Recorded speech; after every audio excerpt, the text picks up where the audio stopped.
Allez, salut à tous et bienvenue sur InfoCatch. Allez, on est parti donc encore et encore et encore une fois avec une interview avec un catcheur québécois. Cette fois-ci, c'est avec Robbie. Salut à toi. Merci d'avoir accepté cette interview. Est-ce que tu peux te Plaisir. présenter pour les gens qui ne te connaîtraient pas? Ben oui, avec plaisir. Ben, merci de l'invitation tout d'abord. Mon nom de lutteur, Robbie NSI. Donc, je lutte principalement à Generation X et à la NSPW à Québec, au Canada, dans la ville de Québec, justement. Et je fais aussi quelques autres fédérations là, à travers la province de Québec aussi. Ok. Alors, ma première question, tu vois, elle est toute simple. Comment tu découvres le catch, toi, pour la première fois? Est-ce que tu vois, c'est un petit peu l'histoire de tout le monde à la télévision? Est-ce qu'on te le fait découvrir? Comment ça se passe pour toi les toutes premières fois? Oui, je pense que ça va être un peu comme les autres, là, c'est assez similaire. C'est vraiment avec la télévision, par le biais de mon père aussi, là, qui était quand même fan, pas nécessairement de manière religieuse, mais qui écoutait quand même une fois de temps en temps la lutte, le catch à la télé. Puis, dans le fond, ça a commencé beaucoup avec la WCW par rapport à la WWE. Les premières fois que j'avais vu, c'est quand c'était. En plus, c'était dans le temps des Monday Night Wars qui appelait là, avec la WCW et la WWE.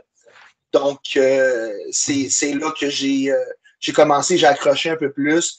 J'ai vraiment beaucoup aimé Bam Bam Bigelow, que j'ai vraiment aimé plus jeune. Sinon, même du côté de la WWE, j'ai beaucoup aimé Triple H, Shawn Michaels, des classiques, là, mais Triple H, c'était vraiment celui que j'ai préféré le plus. À l'époque, tu comprenais un petit peu ce que tu voyais, puis bah, toi, tu parlais que tu avais commencé avec la. Enfin, il y avait cette fameuse guerre entre la WWF et la WCW. La WWF t'intéressait pas à l'époque ou juste parce que tu ne connaissais pas? Ah, je connaissais, j'écoutais un peu. C'est juste que ça a donné que le premier contact que j'ai eu avec la lutte, ça a été la WCW. Alors, j'ai regardé un peu plus la WCW. Je me souviens même là d'avoir, si on parle de 2001, si je ne me trompe pas, là, j'étais dans le coin de 11 ans, où est-ce qu'on apprenait que la WCW était vendue, puis que pour du côté du kayfabe était vendu à un McMahon, mais finalement Shane McMahon, puis là, c'est là que il y a vraiment l'espèce d'invasion qu'il y a eu. Là. Puis je me souviens d'avoir vu le match de Sting contre Ric Flair, là, puis la collab qu'il y a eu après, là, à la fin. Là. Fait que non, c'est ça. Mais j'ai quand même, par la bande, j'écoutais aussi la WWE. Mais ça, on se souvient que les deux avaient lieu comme en même temps à la télévision. Donc, des fois c'était un, des fois c'était l'autre. Là, mais Tu as pu suivre également si l'Attitude Era? oui, beaucoup. J'ai grandi avec ça. Là. C'était avec les APA Protection, les Generation X, The Rock, Stone Cold Steve Austin, etc. Là, on pourrait tous les nommer, mais bref, c'est ça. Undertaker, Kane, c'était vraiment Ouais, là-dedans. moi c'est pareil, j'ai pu tomber sur des DVD parce que à l'époque, hein, tu te doutes bien, j'étais pas né, moi je suis né qu'en 99 et du coup c'est vrai que le fait de tomber, tu sentais vraiment qu'à l'époque c'était vraiment l'explosion et je comprends mieux pourquoi la WWE, enfin la WWF, pardon à l'époque, a pu racheter et que la WCW, elle a malheureusement coulé à cause de ça.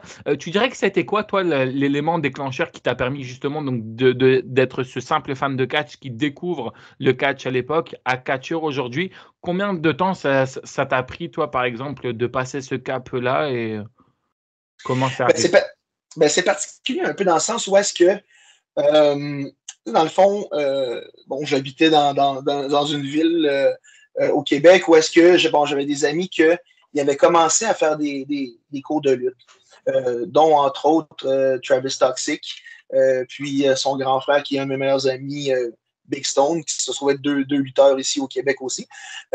Puis, dans le fond, eux autres, ils avaient commencé à faire des cours de lutte dans une petite fédération dont je tairai le nom. Mais bref, tout ça pour dire que j'ai dit, je vais y aller les voir, je vais aller avec eux autres. Puis, j'ai commencé à faire, là, on parle dans les alentours de 2009-2010. J'avais fait J'ai fait quelques petits cours. Puis j'ai fait en tout, dans cette période-là, sur 2-3 ans, j'ai peut-être fait 12 combats, puis j'ai arrêté là, parce que j'habitais dans une autre ville puis en même temps, j'étais aux études, donc ça faisait beaucoup trop. Puis, pour moi, cette partie-là, elle existe. Il y a certaines personnes qui sont au courant, mais je la compte plus ou moins dans le sens où est-ce que j'ai vraiment pas fait beaucoup de combats, puis que je m'étais pas investi tant que ça. Et là, oui. Excuse-moi, non, vas-y. Non, mais vas-y, pas de Non, problème. non, je J'allais voulais. juste dire qu'après ça, il y a eu vraiment un long bout où est-ce que je continuais à regarder et à consommer la lutte. Puis c'était vraiment lorsque, à un moment donné, avec un de mes amis ici, Cedric O'Connor, qui est aussi lutteur avec qui j'ai déjà été en équipe ici aussi, qui a, à un moment donné, disait il avait vu qu'avec la NSPW à Québec, ben, il y avait une école de lutte, mais qui n'était pas dans un village un peu avoisinant, donc qui n'était pas directement à Québec. Puis on s'était dit si un jour l'école de lutte déménage vraiment dans la ville à Québec, on va y aller. Puis à un moment donné, je reçois un texto de lui Hey, l'école de lutte est rendue à Québec. C'est parfait, on le fait. Fait qu'on s'est inscrits ensemble. On est à l'Académie de la lutte de la NSPW. Puis depuis, on parle de automne ou 2019 qu'on parle. Puis après ça, ben, ça s'est enchaîné. Là, la pandémie est arrivée, fait que c'était du on and off dans les entraînements. Puis à un moment donné, ben, ça a débloqué où est-ce que j'ai commencé à lutter de manière régulière en juillet 2021. Ok, donc ouais, c'est encore tout récent, comme tu me disais en off et tout. Est-ce que tu te rappelles si à l'époque, c'était, enfin, tu vois, tu avais assez d'informations parce que je sais que nous, ici en France, c'était compliqué pour les gens qui sont passés et tout sur ma chaîne. Ils me disaient que, bah, tu vois, enfin, qu'ils n'étaient pas au courant qu'il y avait une école de catch à côté de chez soi. Est-ce que toi, tu étais au courant ou vraiment pas du tout? Tu pensais que le catch était uniquement que aux États-Unis et ce qu'on pouvait voir à la télé? Non, je suis quand même au courant qu'il y avait une scène indépendante là, de la lutte québécoise là, ici. Par contre, puis que je savais que, par exemple, que souvent, en fait, je savais pas qu'il y avait. Oui, il y avait quelques écoles de lutte, mais c'était principalement à Montréal, qui se trouve être à 3 heures de route d'où j'habite. Donc, ça faisait quand même c'est plus difficile, mettons, de s'investir dans ce cas-là. Souvent, ce que j'entendais dire, c'est qu'il y avait dans les plus petites fédérations qu'il n'y avait pas nécessairement d'école de lutte. Ils donnaient comme des cours dans l'après-midi ou est-ce qu'ils montaient le ring dans l'après-midi d'un spectacle. Puis, il y a quelqu'un qui donnait des cours dans l'après-midi, puis après ça, il y avait le spectacle le soir. Donc, Ok. je savais qu'il y avait ça, mais tu sais, c'est vraiment avec mon ami Cédric qui m'a informé, disait l'Académie de la NSPW est rendue à Québec. Parfait, on y va, puis on s'est inscrit. D'accord. À l'époque, c'était quoi la réaction de ta famille quand tu leur as annoncé que tu voulais devenir catcheur? Est-ce qu'ils t'ont suivi là-dedans? Est-ce que c'était compliqué pour certains? Comment ça s'est passé pour toi? Ben, ils ont fait vas-y, mais pas de problème. Mais, moi, je veux dire, c'est pas, ça se trouve être plus. C'est pas mon emploi principal. Je veux dire, c'est pas. Je fais ça au même titre que, par exemple, quelqu'un s'inscrit dans une équipe de hockey ou quoi que ce soit. Ben, je veux dire, j'ai commencé à faire ça comme hobby, si on veut, là, comme passe-temps au départ. Parce que je m'étais dit, j'ai maintenant, quand j'ai commencé, j'avais 29-30 ans, j'ai dit, puis je savais que je ne ferais pas carrière là-dedans, mais j'avais quand même le goût d'en faire. Le milieu m'attirait, l'aspect sportif et artistique mélangés ensemble avec l'improvisation, jouer des personnages, être capable de jouer avec les émotions de la foule. Ça m'a toujours fait triper. Puis, dans le fond, c'est ça. Fait que mes parents, puis ils ont fait OK, ben écoute, j'étais déjà plus chez mes parents, mais quand ils l'ont su, ils ont fait ben c'est cool. Et évidemment, ma mère, comme toute bonne mère, a fait là, fais-toi pas mal, là, puis fais attention, puis là. Bon. Mais tu sais, je veux dire, il n'y a jamais eu de, de, de, de mauvais commentaires par rapport à ça. Bah, après, c'est normal, hein, c'est les mamans restent toujours leur bébé, donc Ben oui. c'est tout à fait logique. Au début, donc on revient au niveau donc quand qu'on commence le catch, qu'est-ce qui a été compliqué pour toi au tout début? Est-ce que toi, par exemple, tu viens de sport de combat? Parce qu'en général, quand on a fait du sport de combat, c'est beaucoup plus facile, genre du judo ou autre. Est-ce que les chutes, c'était compliqué pour toi, les soumissions, les souplexes? Qu'est-ce qui a été compliqué pour toi? Ben écoute, je suis pas issu de sport de combat. Par contre, j'ai fait beaucoup d'autres sports. Pendant longtemps, j'ai joué au hockey, j'ai fait du tennis, du volleyball, j'en ai fait vraiment beaucoup. Alors, j'ai toujours été quand même assez sportif. Donc, l'aspect, comment dire, si on veut l'aspect athlétique, si on veut l'espèce de discipline aussi qui vient avec, ça a jamais été une difficulté.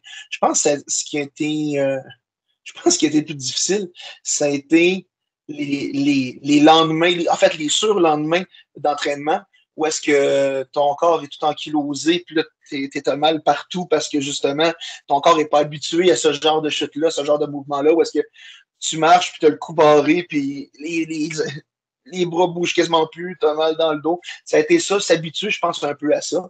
Parce que sinon, somme toute, ça a été vraiment. Ça a l'air un peu hautain, ce que je vais dire, un peu. C'est bon, mais bref, mais ça s'est quand même bien passé. Tu vois, c'est complètement différent entre ce qu'on voit à la télé et ce qu'on peut vivre lors d'un entraînement de catch. Est-ce que toi, tu t'attendais à ce que ça soit aussi intense, tu vois, que ça soit au niveau du cardio, au niveau également aussi du physique et tout.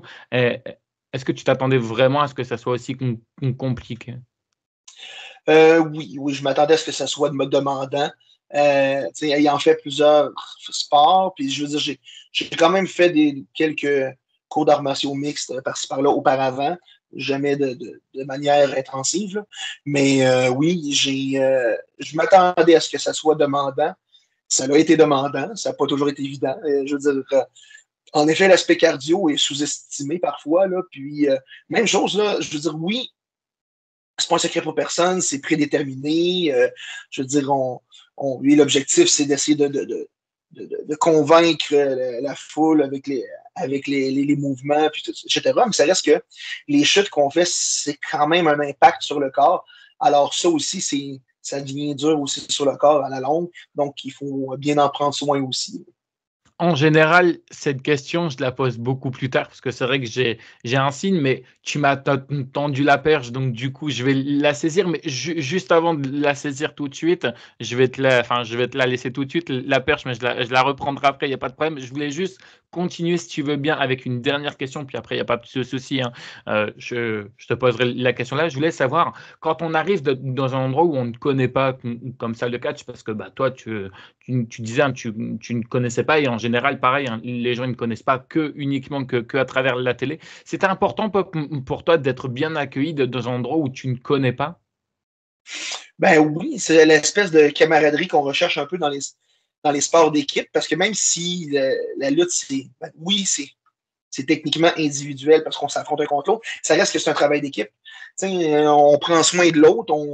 Quand on s'affronte dans un ring, on met notre santé dans les mains de notre adversaire et vice-versa. Donc, il faut prendre soin d'autres. Donc, veut pas, c'est un travail d'équipe. Puis, on recherche un peu cette camaraderie-là lorsqu'on arrive aussi dans les entraînements. Puis, j'ai été vraiment choyé d'arriver dans une cohorte où est-ce que tout le monde était merveilleux, on s'est vraiment super bien entendu, on a développé une belle chimie, tout le monde, puis on s'est relativement pas mal tous suivis et progressé presque au même niveau. Puis aujourd'hui, maintenant, ben, on lutte tous à Generation X, entre autres, là, présentement. Là. Ça a été le fun de voir tout ça, puis de voir l'entraide à travers tout ça. Bah, donc du coup, comme je t'ai dit, hein, je vais saisir la perche que tu m'as tendue. Je voulais savoir, toi qui maintenant connaît l'envers du décor, est-ce que tu arrives aujourd'hui à suivre un peu le catch de manière différente? Est-ce que tu as toujours cette fameuse flamme en toi ou c'est un peu plus compliqué? Est-ce que disons que tu arrives par exemple à regarder, bah, là, je prends récemment, hein, il y avait le pay-per-view SummerSlam. On sait qu'il y a parfois il y a collision du côté de la AEW et tout. Est-ce que tu arrives vraiment parfois à te mettre devant un bon show ou alors c'est compliqué ou alors bah, tu n'as pas trop de temps et tout? Comment ça se passe pour toi, le regard du catch que tu as aujourd'hui? Eh bien, c'est sûr que j'en consomme encore, de manière différente, évidemment. Il va arriver parfois que je vais quand même mettre tour- mettre mon cerveau à off, puis je vais dire, OK, je vais juste apprécier en tant que fan, puis apprécier l'histoire qu'il y a derrière ça. Maintenant, je regarde beaucoup plus l'histoire, l'aspect du développement de l'histoire plutôt que les mouvements dans le ring. sais, il y a des mouvements dans le ring, je veux dire, même les professionnels qui ça fait 20-25 ans qui font ça, va arriver parfois, ça peut arriver parfois que le mouvement n'est pas parfaitement fluide ou bien que ça a été un peu moins bien exécuté. Ça arrive à tout le monde. Fait que maintenant, j'observe vraiment l'interaction des lutteurs avec la foule, la façon qu'ils font leurs promos, de la manière que les histoires sont développées, comment ils développent leurs personnages, puis les subtilités de tout ça. Je le consomme beaucoup en différé, je consomme en ligne aussi avec par exemple, bon, mettons, des affaires comme TNA ou Impact ou des choses comme ça quand j'ai regardé. All Elite, je consomme un peu moins, étant donné que ça me rejoint moins, compte tenu que les histoires, peut-être, je trouve que les histoires sont peut-être moins développées versus d'autres fédérations. Donc, c'est un produit qui va chercher une clientèle. Moi, ça me rejoint un peu moins. Mais non, c'est ça. Là, je veux dire, je continue à consommer de manière assez régulière, mais avec un œil différent depuis que je suis dans le monde de la lutte, justement.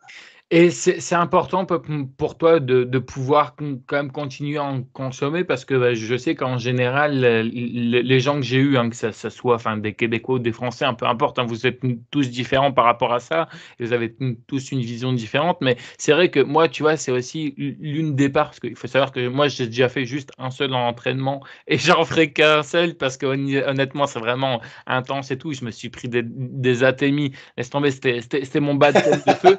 Bref, non, mais c'est vrai, c'était vraiment mon baptême de feu. J'en parle régulièrement, mais c'est parce que c'est quelque chose qui m'a tellement marqué. Et c'est vrai que le fait que j'entendais beaucoup de personnes qui me disent, bah, tu vois, aujourd'hui, j'ai plus le temps, en fait, de regarder du catch. Non, pas parce que je ne veux pas, mais le fait que je sois dedans. En fait, c'est ça aussi, moi, qui me fait peur, de me dire que bah, si jamais demain, bah, je me lance dans le catch, ce qui n'arrivera pas, hein, parce que honnêtement, je me sens pas du tout capable et tout, je le dis clairement. Mais tu vois, de perdre cette flamme-là, surtout que pour moi, personnellement, avec le passé que j'ai, tu vois, le catch, ça a été dans un moment donné de ma vie, disons, tu vois, enfin, un secours. Parce que tu vois, moi, j'ai eu des petits problèmes dans ma vie, j'ai grandi en foyer, et disons que, tu vois, moi, ça m'a beaucoup secouru dans des moments où très difficiles de ma vie. Aujourd'hui, tu vois, je le dis clairement, je n'aurais jamais tombé sur un DVD de catch ou quoi. Je ne pense pas que je serais là aujourd'hui, tu vois, enfin, à toujours, tu vois, enfin, à faire cette interview. Donc, tu vois, à quel point, moi, le catch, tu vois, c'est quelque chose, tu vois, enfin, qui est important pour moi. Et donc, c'est pour ça que je me dis, même si je me lancerais dedans, j'aurais cette flamme en moi qui serait moins forte qu'elle est actuellement et je me dirais, est-ce que ça aurait encore une fois, tu vois, un intérêt de toujours regarder le catch ou pas? Donc, voilà. Mais c'est pour ça que c'est bien, tu vois, d'avoir un avis différent.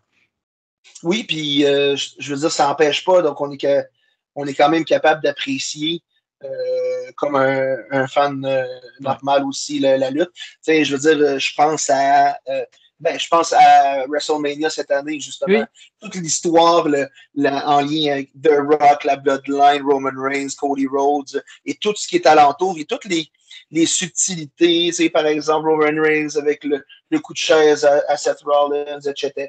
C'est tout ça, là, en tant que. Je l'ai vraiment écouté en tant que fan ce soir-là. Puis j'ai vraiment trippé, là, j'ai vraiment aimé ça. J'ai fait wow, ça a été vraiment bien orchestré.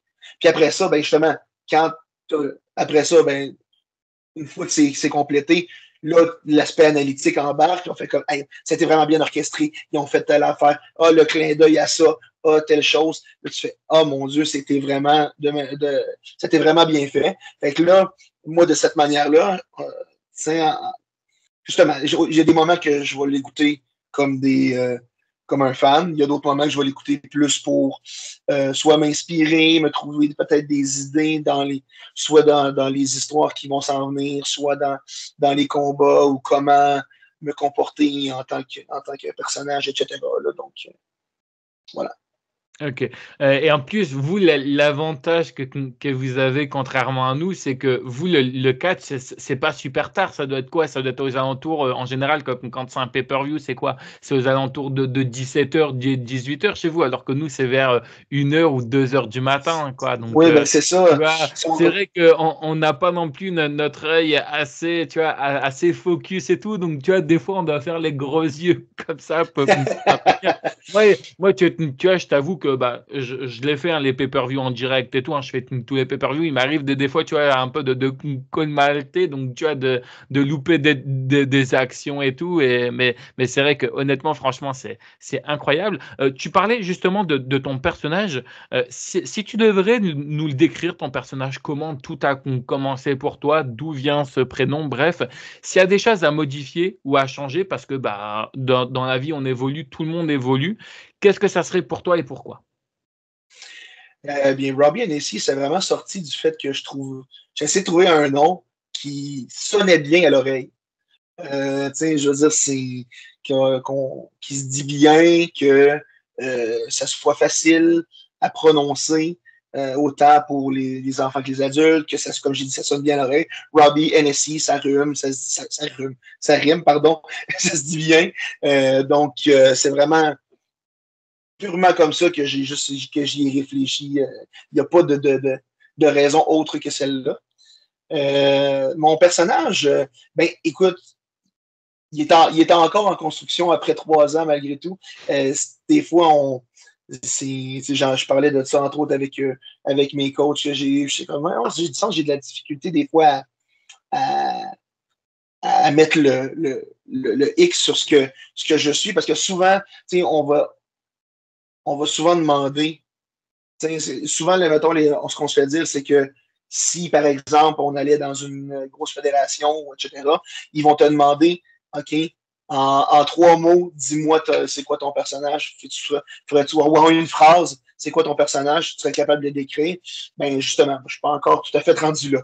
Mais somme toute, moi, dans le fond, une région qui s'appelle la Côte-Nord au Québec. Puis, ça se trouve être ben, justement, c'est une région, c'est pas un grand centre. Donc, je suis quelqu'un qui était à la base, qui a été élevé dans le plein air, entouré de bois, chasse et pêche, etc. Donc, mon surnom que je me suis moi-même trouvé, c'est le trésor de la Côte-Nord. Encore une fois, c'est l'aspect phonétique, le son, comment ça se dit bien aussi, le trésor de la Côte-Nord. Puis je suis très attaché à ma région, donc je me penche beaucoup là-dessus, où est-ce que, pour entre autres mon gear, là, mon costume, c'est une forêt avec les roches, la rivière et des nuages. C'est un paysage vraiment de la Côte-Nord qui est représenté, qui était fait de main de maître, justement, par Custom Couture chez nous. Mais non, c'est ça. Puis, mais au départ, le premier que j'avais fait faire, c'était même un panda. Je m'étais inspiré un peu de Kung Fu Panda, si on veut, où est-ce que je rentrais justement, j'avais un bandeau autour de la tête, un gros panda qui avait le goût de. Mais pas un panda comme la, la Wildlife, World Wildlife Federation, là, la vraie, maintenant WWF, justement. Mais non, vraiment un panda qui était plus d'art martial, etc. Donc, c'est vraiment, là, j'étais parti là-dessus, je m'étais dit, je vais y aller là-dessus. Tu sais, au début, on teste des choses, on essaye. Finalement, j'ai pris une autre tangente, justement, plus avec le trésor de la Côte-Nord. Mais vraiment, là, c'est vraiment juste.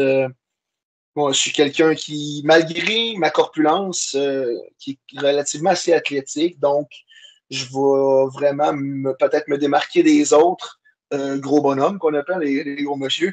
Euh, dans- je suis capable justement de faire quelques petites des acrobaties. Des fois, par exemple, je vais faire un suicide dive qu'on appelle, un plongeon entre la deuxième et la troisième corde, ou je vais faire une descente de la cuisse de la troisième corde. Tu sais, je suis capable d'être assez à l'aise de ce genre-là. Depuis, je prends fierté à dire que je suis capable de m'adapter à tous les types tous les styles de lutteurs que j'affronte, malgré ma corpulence. Mais c'est ça, je suis un gros bonhomme qui est juste vraiment enjoué, craqué, puis qui a vraiment une facilité à connecter avec les enfants.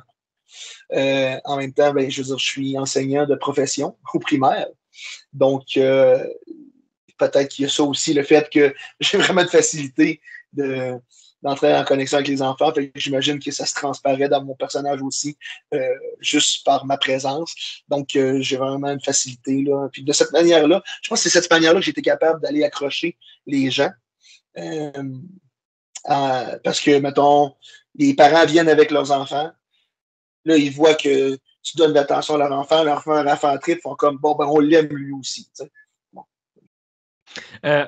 En général, on parle un petit peu, tu vois, enfin, du personnage et tout. Est-ce que pour toi, parce que moi, tu vois, ici, sur ma chaîne, je m'adresse vraiment, tu vois, à tout le monde. Que ça soit une personne qui découvre le catch, que ça soit une personne qui connaît déjà le catch, ou que ça soit une personne, tu vois, enfin, qui se lance. Donc, tu vois, moi, tu vas dire des choses, hein, des fois, qui vont intéresser certaines personnes et qui vont en intéresser moins parce que il y en a, ils connaissent. Donc, du coup, moi, je fonctionne toujours comme ça, tu vois, enfin, pour justement donner envie aux gens qui n'osent pas se lancer. Et du coup, je voulais savoir au niveau du personnage, est-ce que c'est compliqué concrètement de créer un personnage, de s'inspirer un petit peu de ce qu'on veut? Est-ce que fondamentalement, est-ce que c'est compliqué de se créer un personnage?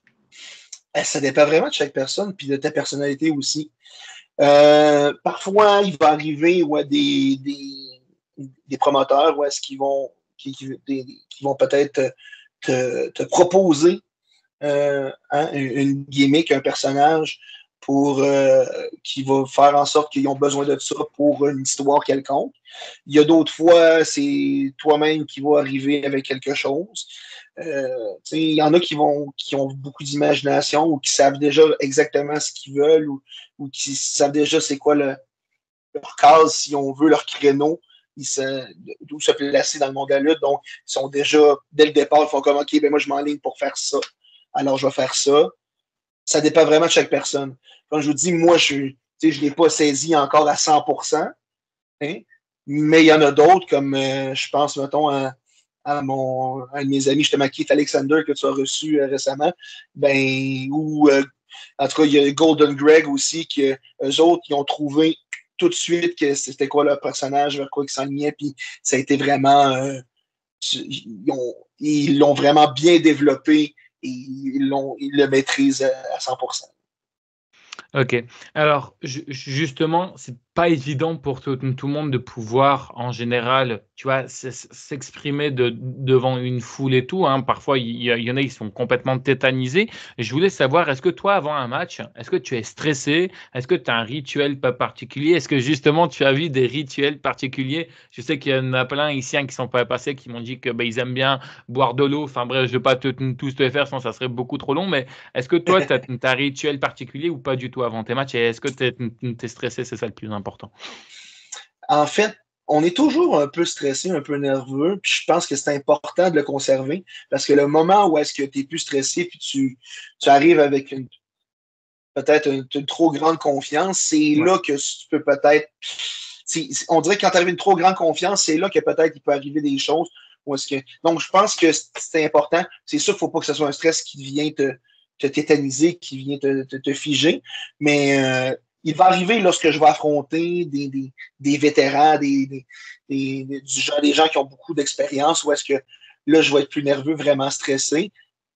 Puis habituellement, ça se passe quand même bien. On est chanceux, nous, à la NSPW, à Generation X, les vétérans qui sont avec nous prennent vraiment bien soin de nous, nous accompagnent. Puis même pendant les matchs, là, je veux dire, on est vraiment choyé d'avoir ces personnes-là avec nous parce que nombre d'histoires qu'on a entendues où est-ce que des vétérans, les vieux de la veille, comme on dit, où est-ce que, écoute bien, le kid, tu vas apprendre justement au fur et à mesure, puis tu as besoin de savoir ce que tu fais, puis ils vont pas nécessairement t'aider, puis tu es là pour te prouver auprès d'eux autres. C'est comme, ouais, ben, c'est parce que ça fonctionne pas comme ça. Puis Compétition, ça, quoi. En ouais, mode ben, compétition. ouais, parce qu'ils l'ont appris comme ça à la dure. Oui. Il fut un temps, il y a une vingtaine d'années, peut-être, 20, 25 ans, 30 ans, c'était comme ça. Maintenant, ça a changé. Puis, je considère pour le mieux parce qu'en bout de ligne, si tu es un vétéran, puis le nouveau rate des choses, puis tu fais juste à la place, au lieu de l'accompagner, tu fais juste essayer de le rabaisser. Mais en bout de ligne, c'est le combat, puis c'est le spectacle qui est affecté, puis les fans. Versus si plutôt tu es là pour l'aider, puis le soutenir, puis donner des conseils, ben c'est tout le monde qui va en bénéficier. C'est ça. Puis sinon, Ouais. ben oui, excuse. Non, je disais, on en parlait tout à l'heure, mais c'est aussi cet aspect-là, toi, qui t'a fait rester du côté de la NSPW, qui t'a fait également aussi rester du côté du catch et tout, que c'était pas, genre, entre guillemets, une compétition et que vraiment tout le monde était aussi intégré. Ça, c'est aussi la chose qui t'a fait aussi rester à cet endroit-là et de te dire, bah voilà, peu importe comment je suis quelqu'un de costaud, maigre, peu importe, avec un handicap ou non, ils m'ont, tu vois, je suis bien accueilli et ça, c'est important. Oui, puis c'est ça qui fait un peu, je pense, la force de la NSPW puis de Generation Next. Je pense que c'est ça beaucoup qui fait la force de certaines autres fédérations aussi. Je trouve ça. Puis, tu sais, oui, il va toujours quand même avoir une certaine compétition de dire, tu sais, OK, ben, tout le monde veut plus, veut être capable d'aller chercher plus de fans, d'être capable d'être capable d'avoir des combats de plus d'envergure, etc. Oui, il va toujours avoir cette volonté-là. Mais en bout de ligne, puis ça, à l'académie, on nous l'a beaucoup appris. Ce qui est important, c'est pas, tu luttes pas pour toi, tu luttes pour les gens qui payent pour venir te voir. Pas seulement toi, mais qui viennent pour venir voir un show de lutte. Alors, ton objectif, c'est de donner le meilleur combat possible, le meilleur match possible, puis le meilleur show possible à la gang. Fait que je donne par exemple, si le troisième combat de la soirée, il y a plein de flips, des tables qui brisent, etc. Ben, quand tu vas arriver à la finale, que c'est un combat juste en simple, normal, qui va être le combat final de la soirée, qui est supposé être le plus important, ben là, tu viens d'enlever peut-être toute l'énergie que la foule aurait pu leur donner parce qu'ils ont trouvé le troisième match plus impressionnant vu qu'il y a eu des tas, des chaises, etc. Donc, l'objectif, c'est il y a le terme en anglais qui n'est pas d'outshiner, c'est-à-dire de ne pas essayer de briller plus que les autres, puis de vraiment travailler juste pour soi. On travaille vraiment pour l'ensemble de l'œuvre, puis de donner un meilleur combat pour la foule, puis qu'en bout de ligne, à la fin, les gens soient encore d'énergie pour le dernier combat de la soirée. Parce que un spectacle peut durer, habituellement c'est 2 heures, mais ça peut s'étirer des fois jusqu'à 2 heures et demie de temps. Là. Donc voilà. Tu fais bien de traduire parce que moi, mon anglais est vraiment mauvais. Donc... ouais, il y a beaucoup d'anglicisme. Hein, Non, mais tu vois, tu fais bien de traduire, il n'y a pas de problème. Toi, tu es plutôt heel ou tu es plutôt face ou les deux pourraient te convenir ou tu as une préférence particulière? Je fais les deux. À la NSPW puis à Generation X, je suis un face, un babyface, un gentil. Mais dans d'autres fédérations comme, mettons, la FCL ou la AWE, présentement, je suis un méchant. Je suis un heel. Donc, mais je trouve ça le fun de pouvoir faire les deux. Ça permet quand même de développer différentes choses, d'essayer des choses aussi, de travailler différentes choses, différentes interactions avec la foule. Je trouve ça le fun, ça permet de faire ça. Puis ça permet aussi de faire différents personnages. Par exemple, il y a dans une fédération, là, dans une autre ville ici, à la AWE, je fais un personnage où est-ce que je suis je fais un vacancier. Dans le fond, je fais un vacances à l'année longue. Dans ma tête, c'est Robin ici en vacances, puis j'arrive avec un short, une chemise, un petit chapeau fleuri là, qui fait tout ensemble, un kit complet, avec un ananas, puis une licorne gonflable. Puis mon personnage est un méchant. Puis je rentre sur une toune d'été qui, normalement, ferait danser les gens. Mais je suis un méchant, puis j'envoie les premiers gens. Puis moi, mon objectif, c'est de lutter le moins possible parce que je suis en vacances. Ça me permet de faire. Donc, ça me permet de faire d'autres choses quand on est capable, dans différentes fédérations, autant travailler gentil que méchant, puis faire différents personnages comme ça qui sont le fun. C'est un peu le but, hein, tu vois, quand tu es en vacances, tu vois, tu veux pas que ton patron te fait chier ou autre, donc du coup, toi, t'en fais le moins possible. Et ça aussi, c'est important. Mais est-ce que personnellement, tu as une préférence particulière? Parce qu'on sait très bien que les deux sont complètement différents. Et moi, je dirais que, et tu m'arrêtes, hein, si j'ai une connerie, mais moi, je dirais que être face, c'est beaucoup plus compliqué, surtout au début. Parce que tu vois, enfin, de faire amener le public et tout, alors que quand tu es heal, je trouve que c'est beaucoup plus facile. Est-ce que tu es d'accord avec moi ou pas du tout sur ça? Absolument. C'est plus facile de se faire haïr que de se faire aimer. Ça, c'est sûr et certain. Donc, être un méchant au début, c'est souvent la porte d'entrée de beaucoup de personnes où est-ce que ça te permet justement de créer une confiance. C'est que, par exemple, mon premier combat que j'ai eu, j'étais vraiment chanceux, puis ça, je dois beaucoup à cette personne-là, Steve Boutet, Stephen Sullivan. Euh, Ça a été lui qui m'a j'ai eu mon premier combat, puis c'était à la NSPW dans un tournage pour un canal ici au Québec. Alors, j'ai été vraiment, vraiment choyé justement, qui m'a donné cette opportunité-là. Bon, ce combat-là, j'étais gentil, puis lui, c'est un méchant. Fait que c'est notre capacité à se faire aimer. Oui, il faut qu'on soit, quand on est un gentil, il faut être capable d'aller connecter avec les gens, mais il va aussi beaucoup dépendre du méchant. Parce que si le méchant se fait vraiment haïr, alors les gens vont vraiment beaucoup t'aimer pour espérer que tu puisses sacrer une volée au méchant. Tu sais, vraiment lui rendre la monnaie de sa pièce puis être capable de. Donc ça va beaucoup dépendre du méchant aussi. Là. Si tu as un méchant qui fait juste rentrer, il dit pas un mot, puis il est très stoïque, ça va peut-être avoir moins d'impact versus quelqu'un qui va arriver, être hautain, être un peu bon baveux, commencer à insulter un peu la foule, etc., puis se penser vraiment bon.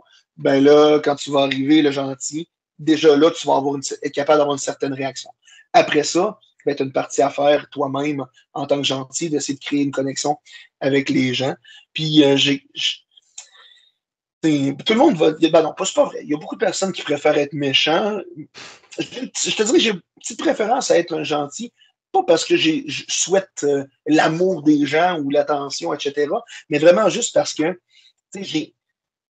j'aime ça, j'aime faire plaisir aux gens dans la vie en général, même dans la vie personnelle. J'aime ça rendre les gens heureux. Puis, alors, j'aime ça, puis, comme je l'ai dit, je suis enseignant, donc j'ai une connexion avec les enfants. J'aime ça, être capable de leur mettre un sourire au visage, puis voir qu'ils ont tripé, puis que, de les faire vraiment embarquer, puis voir l'espèce de magie dans lesquelles ils se laissent abandonner, même s'ils savent que c'est prédéterminé, que tu vois qu'ils sont vraiment investis. Ben, j'aime cette partie-là, d'être un Tu gentil. Tu parlais que tu avais fait les deux, hein, Heal et Face, mais tu vois, moi, récemment, j'ai eu en interview, j'ai eu Vlada. Et c'est vrai que le problème, en fait, c'est que tu te rends compte qu'en gros, bah, elle est toute timide et tout, c'est incroyable, alors que dans le ring, enfin, elle m'a dit, tu verrais dans le ring, là, tu vois, je suis quelqu'un de toute douce, de toute timide, mais dans le ring, je suis complètement différent. Est-ce que c'est si compliqué que ça, parfois, d'être différent de son soi habituel? Genre, par exemple, parce que toi, c'est compliqué d'être toi dans la vie de tous les jours, dans un ring où bah, il faut prendre l'habitude d'être bah, comme ça dans le ring, d'être méchant, alors que bah, finalement, tu vois, t'es un nounours, t'es pas quelqu'un de méchant et tout, ou au contraire, bah, ça permet, tu vois, enfin, justement, de t'apprendre. Est-ce que c'est compliqué parfois de changer de personnage comme ça? Ça va dépendre encore une fois de la personnalité de chacun. Dans mon cas, ça se fait quand même bien parce que je peux avoir parfois de la répartie, puis je peux être baveux, si on veut, sur les bords, mais je ne suis pas comme ça dans ma vie personnelle. Je vais la faire plus à la blague avec mes amis, avec les gens. Mais tu sais, je vais prendre cette partie-là, puis je vais la Oui. transposer dans mon personnage en méchant pour aller justement chercher des réactions. Versus, habituellement, je suis quelqu'un qui est assez enjoué, justement, qui est assez gentil dans la vie. Donc, l'aspect gentil, je pense. Ce qu'on nous a dit beaucoup, c'est vraiment là, pour être capable, souvent, lorsqu'on parlait de personnage tout à l'heure, lorsqu'il y a un personnage, c'est de prendre un aspect de notre personnalité, puis la décupler exponentiellement pour puis prendre cet aspect-là, puis vraiment l'exagérer au plus possible. Ça va être de cette manière-là qu'on va être capable d'aller justement essayer de créer un personnage parfois. Donc, je suis quelqu'un qui est très, justement, qui est quand même assez enjoué. Donc, moi, quand j'arrive en gentil, ben, je suis bien craqué, puis oui, monsieur, puis, yeah, puis quand j'arrive, donc là, les enfants sont comme, hein? Ouais, let's go, puis on y va, puis... En général, il y a aussi un proverbe qui dit plus c'est gros, plus ça passe. Donc, plus le mensonge est gros, plus ça passe. Tu dirais que c'est exactement la même chose aussi pour un personnage. Plus c'est gros, plus tu en fais plus et plus ça passe. Oui, beaucoup. C'est sûr qu'il y a quand même toujours une limite à un moment donné, mais ça reste que. Oui. Mais oui, plus c'est exagéré, plus les gens vont embarquer, parce que ça reste que c'est. On personnifie un peu je dirais pas des héros, si on veut, parce qu'on n'est pas des héros zéro, c'est juste que c'est l'image plus de dire c'est plus grand que nature, Oui. la lutte, donc c'est vraiment donc plus que c'est exagéré, puis on n'a pas le choix d'être exagéré. Ben, je m'explique, mettons, si on a une soirée où est-ce qu'on a 300-400 personnes, 500 personnes, je pense à la NSPW qui ont fait leur la Golden Opportunity cette année, qui est leur plus gros show de l'année, le WrestleMania, si on veut, où est-ce qu'il y a eu 2004 personnes ici à Québec dans un gros aréna ici. Ben, il faut que les gens soient capables de voir ton expression, puis même s'ils sont assis très loin. Donc, ça n'a pas le choix d'être exagéré. Fait qu'il faut que tu joues pour la dernière personne la plus loin possible, pas pour la personne qui est en première rangée. Donc, c'est sûr que plus que c'est exagéré, plus que ça va fonctionner. Et en plus, c'est eux les plus importants parce que c'est eux qui vont en général, tu vois, enfin partir les premiers. Si tu n'entends rien, c'est si tu vois rien. En général, c'est souvent les gens qui sont en fond, tu vois, enfin qui se plaignent. Et puis c'est pas ça dans le catch, hein, c'est ça de partout. J'ai été à un concert, du coup j'ai regardé ça sur un écran géant. Mais après, je suis désolé, mais des fois quand je vois des commentaires, ça me fait rire. Bah oui, bah t'étais à un concert, tu vois sur des écrans géants, tu t'attendais à quoi? Tu croyais que la personne allait être super géant et puis que tu allais le voir pas parfaitement. Des fois, c'est vrai qu'il y a vraiment des gens, je me dis, sur quelle planète ils vivent. Je voulais savoir, est-ce que pour toi, tu trouves le temps long parfois dans les coulisses, que ce soit avant ton match, après ton match? Alors là, je sais, tu vas me dire tout de suite, ça dépend si mon match est dans l'opener ou dans le main event, hein. Je pense que c'est aussi par rapport à ça. Mais est-ce que parfois, alors je ne sais pas du tout comment ça se passe à la NSPW, même si c'est vrai que j'en ai interviewé pas mal de personnes, est-ce que vous avez un seul entracte? Est-ce que vous en avez deux?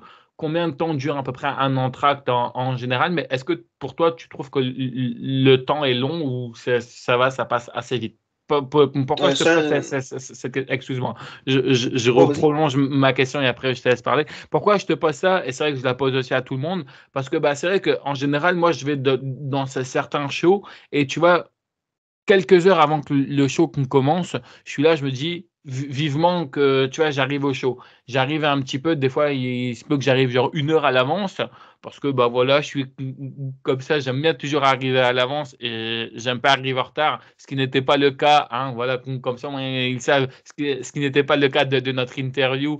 Et bref, je suis arrivé en retard, je suis désolé encore, mais c'est vrai que tu vois, le fait comme ça d'être là en avant, je suis content, je me dis yes, c'est cool. Puis après, le fait qu'il y ait une entracte, bah, moi j'ai terminé de manger ou j'ai terminé de faire ce que j'avais à faire. Alors je sais pas si c'est la même chose aussi à la NSPW en général. Bon, moi je sais que j'avais été à la ICW ici chez nous en France et en général, tu vois, on fait aussi un tirage au sort.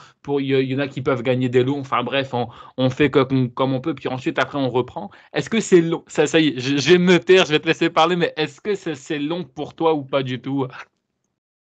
Non, ça va. Il y a quand même un esprit de camaraderie aussi dans les coulisses, dans le backstage. On a. Puis, c'est un entracte de 15 minutes habituellement au milieu du show. Puis, cet entracte-là, souvent, quand tu es dans la première moitié, ça te permet d'aller à la table de marchandises, aller jaser avec les gens, puis prendre des photos ceux qui veulent, etc. Vendre peut-être des t-shirts si jamais, ou la marchandise qu'on a, peu importe. Donc, ça nous permet ça. Même chose pour à la fin du spectacle aussi. Donc, l'entracte nous permet vraiment ce moment-là d'essayer de créer des liens aussi de plus avec les gens sans être séparés par un ring et une barrière. Puis sinon, dans le backstage, dans les coulisses, je veux dire, moi, je trouve pas ça le temps long. Il y en a peut-être plus. Oui, il peut arriver parfois par des obligations personnelles que, mettons, je dois me lever plus tôt le lendemain parce que, pour X, Y raison, je vais peut-être quitter un peu avant le spectacle. Mais c'est très, très, très, très, très rare. Habituellement, tout le monde reste jusqu'à la fin. Puis après ça, ça reste qu'on n'a pas. Le spectacle, je veux dire, il n'y a pas. Oui, il y a des bénévoles qui nous aident. J'en ai fait partie aussi. Je fais partie aussi des bénévoles à la NSPW, me donner un coup de main aussi dans des spectacles. Mais je veux dire, ça reste. Les bénévoles, souvent, ça se trouve être des gens de l'académie qui s'entraînent, qui viennent donner un coup de main lors des shows pour justement que ce soit faire la sécurité ou aider à la porte ou à la table de marchandises, etc. Non, c'est ça. Après le spectacle, on va donner un coup de main pour ramasser les chaises, etc.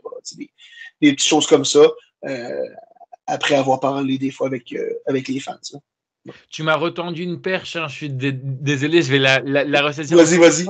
Si j'ai bien compris, vous, il vous arrive que pendant les petites pauses, ce qu'on va appeler ça le catering, hein, après quelques matchs, il y a il y a une petite pause où le public peut aller se restaurer, aller fumer, bref. Vous, ça vous arrive que des fois, à ce moment-là, vous allez vendre des t-shirts, des merchandising, c'est ça? En fait, je crois que, si je dis pas de conneries, je crois que vous êtes les seuls à le faire parce que moi, pour l'instant, en tout cas, dans les shows que j'ai vus, ça se fait tout à la fin. Et justement, j'avais une question par rapport à ça. Au moins, ça lancera un débat. Et encore une fois, ce qui est bien, c'est que parfois, tu vois, j'en apprends tous les jours. Donc, parfois, ça me donne aussi des nouvelles questions aussi à poser. Est-ce que pour toi, c'est mieux et encore une fois, pas pour toi seul, hein, pas parce que un tel me l'a dit ou un tel pense ça que moi, je ne dois pas penser ça. À chaque fois, je le dis toujours, c'est votre interview, c'est votre vision des choses. Est-ce que pour toi, c'est cool aussi de pouvoir faire ça aussi pendant que les gens sont en train de manger et tout, que plutôt d'avoir un monde de fou à la fin, parce que tu vois, en général, à la fin, on est tous en train de se frapper dessus pour aller faire une photo avec un tel, pour aller demander un autographe. Est-ce que c'est bien d'avoir de pouvoir diviser les choses en deux ou de faire tout à la fin pour toi? C'est quoi la meilleure chose? Moi, je trouve que c'est bien, justement, parce que de toute façon, l'entracte, ça permet aussi aux gens, justement, qui peut-être hésitaient à se lever pendant les combats, s'ils veulent aller prendre une consommation, que ce soit un jus eau ou consommation alcoolisée au bar, etc., ça leur permet de faire ça. Fait quand même, puis, ou s'ils veulent aller prendre l'air ou peu importe. Puis, moi, je trouve ça bien parce que, justement, pendant ces moments, ça donne ces moments-là aussi où est-ce que, au lieu d'être, comme tu dis, tout le monde en même temps à la fin, tout coincé, puis que c'est pas agréable. Puis il y en a qui vont être avec des jeunes enfants qui ont 6, 7, 8 ans, puis même des fois plus jeunes, où est-ce que ils veulent pas être coincés à travers le monde tout le temps, puis que les enfants sont plus ou moins à l'aise. Au moins, ça permet le fait d'avoir l'entracte, puis d'y aller aussi à l'entracte, d'aller aller vendre justement, aller à la table de marchandises, que ce soit pour vendre des t-shirts ou bien jaser avec les lutteurs, prendre une photo, peu importe, jaser avec les fans, etc. Donc, je trouve ça vraiment bien. Puis, je pense que c'est quelque chose qui est assez commun, du moins de notre côté au Québec, là, du moins, puis même dans les fédérations que j'ai vues ailleurs au Canada aussi. Là, c'est quelque chose que je vois quand même qui est assez fréquent. Même que de toute façon, la table de marchandises est là toute la soirée. Les gens peuvent y aller quand ils veulent aussi. Mais il y a vraiment ce moment-là, l'entracte, et à la fin du spectacle, où est-ce que c'est plus achalandé. C'est quoi le retour en général que tu as, toi, du public? Est-ce que c'est plutôt un retour positif, un retour négatif? Et attention, il y a deux types de public. Il y a les connaisseurs, ceux qui viennent et ceux qui sont là à chaque fois. Donc, du coup, c'est pas eux, ils n'ont pas le même regard qu'un public qui vient de découvrir ça. Mais c'est quoi en général le retour que tu as du public? Habituellement, c'est un retour positif. J'ai rarement entendu des gens dire qu'ils C'est de la merde. sont sortis d'un spectacle et dire non, j'ai vraiment pas aimé ma soirée. Non, habituellement, là, même si c'est pas des gens qui vont nécessairement Oui. revenir de manière régulière, ils vont revenir pareil une fois de temps en temps. Ça me fait penser justement. Et la semaine passée, on avait un show de Generation Next. Puis j'ai une madame qui vient me voir à la table de marchandises. Elle me dit j'ai 70 ans. Elle dit c'est la première fois que je viens voir un spectacle en vrai. J'ai dit bon, est-ce que vous avez aimé ça? Est-ce que vous aimez ça? On était à l'entracte à ce moment-là. Oui, j'adore ça. Elle dit, j'ai dit bon, fait qu'on va vous voir plus souvent. Elle dit oui, c'est sûr, je vais revenir. Ah, mais parfait, merveilleux. Donc, je parle beaucoup de NSPW Generation X parce que c'est beaucoup là que j'ai été à l'académie de la NSP, donc c'est là que je lutte en majorité. Mais je compte rapidement faire une petite parenthèse. Ouais, vas-y, t'inquiète. Generation X puis NSPW, je compare ça un peu comme si pour les connaisseurs de hockey, je n'ai pas vraiment d'autres exemples par rapport à moi, mais la LNH, la NHL, qui est comme la grosse ligue de hockey au monde, mettons, ben, la Generation S, c'est la NSPW, puis Generation X, ça se trouve être comme la ligue américaine qu'on appelle, mettons, en Amérique du Nord, là, où est-ce que ça se trouve être comme le club école, si on veut. Je sais pas, club école, entre bref. C'est plus dire que la NSPW, c'est vraiment les vétérans qui sont là, etc. Nous qui luttons à Generation X pour la majorité, c'est des gens qui n'ont pas beaucoup d'expérience, qui sortent tout fraîchement de l'académie de la NSPW, etc. Donc, on prend beaucoup de fierté, toute la gang, à dire qu'on est vraiment content de donner un produit qui est intéressant, même si on n'a pas beaucoup d'expérience, parce qu'on a on a vraiment là, une foule qui nous suit. Il y a beaucoup, là, on a un noyau de foule d'environ 150 personnes 150 personnes qui reviennent à tous les spectacles à chaque mois. En plus d'avoir peut-être une centaine de personnes qui viennent sporadiquement ou des nouvelles personnes.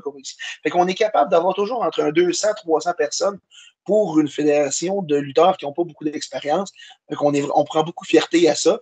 Et versus la NSPW, que les autres remplissent tout le temps 500, 600 personnes à chaque spectacle. C'est sûr que c'est un autre niveau aussi.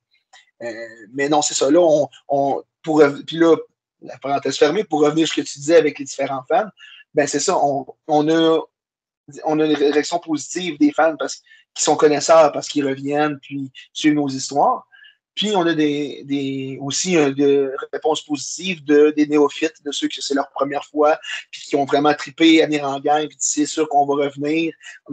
D'autant plus que ce divertissement-là, si ça reste que c'est un divertissement, c'est un spectacle, du moins, je ne sais pas comment ça se passe, vous, de votre côté en France, mais au Québec, du moins pour Generation Next, c'est 5 le billet. Après ça, ça fait combien en euros, si c'est pas indiscret? Je sais pas.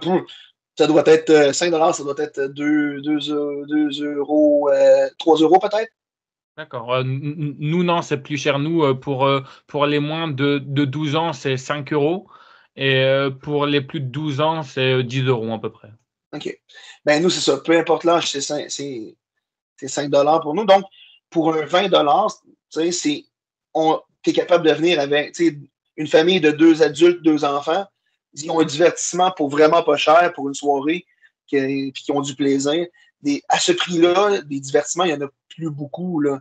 Donc, il y a cette partie-là aussi qui fait en sorte que les gens reviennent aussi et disent mon Dieu, c'est pas cher. On a eu du plaisir pour vraiment pas cher. Les enfants ont trippé. Nous, on a eu du fun aussi. On a eu du fun à encourager les gentils, à insulter les méchants. Alors, on a vraiment beaucoup de réactions positives. Alors, je vais encore une fois continuer dans l'aspect public. Alors, je vais avoir aussi ton avis par rapport à ça, parce que moi, je sais que étant plus jeune, j'étais comme ça, parce que c'est vrai que je comprenais pas. Moi, j'avais uniquement que référence avec ce que je voyais en DVD, tout, donc c'était complètement différent. Mais toi qui es enseignant, toi qui enfin, qui est en contact, entre guillemets, avec les enfants, est-ce qu'on t'a déjà demandé où était, par exemple, genre John Cena? Est-ce qu'on t'a déjà dit, bah, je suis déçu, ce soir, j'ai pas vu John Cena? Parce que tu vois, en général, moi, j'étais comme ça étant petit, hein. Tu vois, je me dis, bah, c'est dommage, ce soir, j'ai pas vu John Cena. Parce que c'est vrai que, tu vois, moi, ma référence, c'était uniquement que les catcheurs américains. Étant un peu plus jeune, la première fois que j'ai vu un gala de catch, je me suis dit, je vais y aller parce que je vais voir John Cena. Et au final, bah, tu vois, je ne l'ai pas vu et j'ai passé quand même un bon moment. Est-ce que ça t'est déjà arrivé que ça soit dans le catch ou soit dans ta vie de tous les jours en tant qu'enseignant, qu'un élève ou qu'un enfant te dise, bah voilà, j'ai bien aimé, par contre, j'étais déçu de ne pas voir John Cena ou un autre catcheur, bien entendu. Pas du tout. Je veux dire, les gens viennent en conséquence de cause, en connaissance de cause, pardon. Ils viennent vraiment là, en sachant très bien que on n'est pas la WWE, puis on n'est pas des stars qui voient la télévision. Donc, d'autant plus que bien souvent, les parents vont montrer peut-être les affiches. Oui. Il y en a ceux qui nous connaissent vont expliquer un peu, ou quand les lutteurs vont rentrer, ah, lui, c'est un méchant, lui, c'est un gentil, etc. Mais non, c'est ça. C'est ça qui est beau avec la lutte aussi, c'est que même si on n'est pas des vedettes à la télévision, je veux dire, on va être capable d'aller chercher quand même un lien avec le public, avec les fans. Puis les, même s'il y en a qui vont préférer les méchants, parce que pour diverses raisons, il y en a qui vont préférer des gentils, puis c'est correct, tu sais, je veux dire, il n'y a pas de mauvaise réaction à avoir en tant que fan. C'est à nous, idéalement, c'est sûr qu'on souhaite que le méchant se fasse vraiment haïr, puis le gentil se fasse vraiment aimer. Après ça, mais il peut arriver parfois là, où est-ce que un personnage qui est plus grand que nature, qu'à un moment donné, il se fait vraiment haïr, mais au fur et à mesure, euh, il, on perce un peu l'espèce de carapace. C'est pas vraiment une carapace, hein, mais bref, ça perce un peu l'espèce de dire oh, c'est un méchant, il faut qu'on l'haïsse. Mais là, tranquillement, il commence peut-être à l'apprécier un peu plus parce qu'il trouve, au lieu de trouver condescendant, ils font comme OK, non, il est plus badass si on veut, excuse-moi l'anglicisme, là, Non, mais tu non, sais, il n'y a pas de plus, souci, t'inquiète. plus dans ce sens-là. Fait que, ou bien ils vont triper un peu plus sur l'accoutrement qu'il a, ou peu importe. Donc, au fur et à mesure, il y a des fois, là, euh, il y a des méchants qui, naturellement, même si le promoteur veut qu'il soit un méchant, ben, la foule vont tranquillement commencer à changer d'avis, puis trouver qu'ils vont l'aimer. Et l'inverse se peut aussi. Bon, on l'a vu, ben, pour ceux qui connaissent ça, justement, John Cena, combien d'années il s'est fait chanter John Cena Sucks dans son entrée, mais il était aimé autant que par d'autres types de fans, ben, il était moins aimé pour diverses raisons. Ben, c'est un peu le même principe. Là. Donc, Ok. Nous, ici en France, on a eu une explosion de catch. En fait, on appelle ça génération NT1. Je t'explique parce que bah, justement, en fait, à l'époque, dans les années 2005 jusqu'à 2012 à peu près, enfin, de tête, hein, donc ne m'engueulez pas dans les commentaires, s'il vous plaît. Bref, le catch était diffusé en version gratuite, donc en fait sur une chaîne de la TNT qui était la 11, donc NT1 et qui aujourd'hui est passé à TFX, mais bon, ça on s'en fout. Et en fait, à ce moment-là, il y avait une explosion du catch en France. Est-ce qu'au Québec, est-ce qu'il y a eu une date en particulier ou est-ce que c'est toujours le cas? Est-ce qu'il y a une explosion du catch au Québec ou alors c'est toujours resté pareil depuis, je ne vais pas dire depuis la nuit des temps, mais depuis quasiment tout le temps, quoi. hey, écoute, je suis loin d'être un historien de la lutte. Là. Si tu parles à Pat Laprade, qui se trouve être lui serait le pro là-dessus, là, qui était vraiment un historien reconnu autant aux États-Unis qu'au Canada là, sur la lutte. Mais de ce que j'ai observé, je ne peux pas dire une date exacte, mais je sais que et, euh, là, ce que je sais de ce que j'ai parlé avec des personnes qui sont là depuis plus longtemps que moi, puis de ce que j'ai pu remarquer aussi, quand la lutte indépendante québécoise est en santé, la lutte internationale va être en santé aussi lorsqu'ils viennent faire des spectacles au Québec. Je ne peux pas parler pour le reste du Canada, là, mais pour le Québec, du moins, je sais que euh, il fut un temps où est-ce que même quand la WWE venait, il y avait 3 000, 4 000 personnes, qui n'est pas énorme pour eux, alors qu'ils sont habitués de remplir des arénas de 10, 15, 20 000 personnes dans les spectacles comme Raw, etc., là, des téléspectacles télévisés. Il fut un temps, justement, parce qu'il y avait la WWE venait quasiment juste aux 2-3 ans faire des spectacles télévisés, là, pas des live shows qu'ils appellent, c'est-à-dire des spectacles non télévisés. Donc, et dernièrement, depuis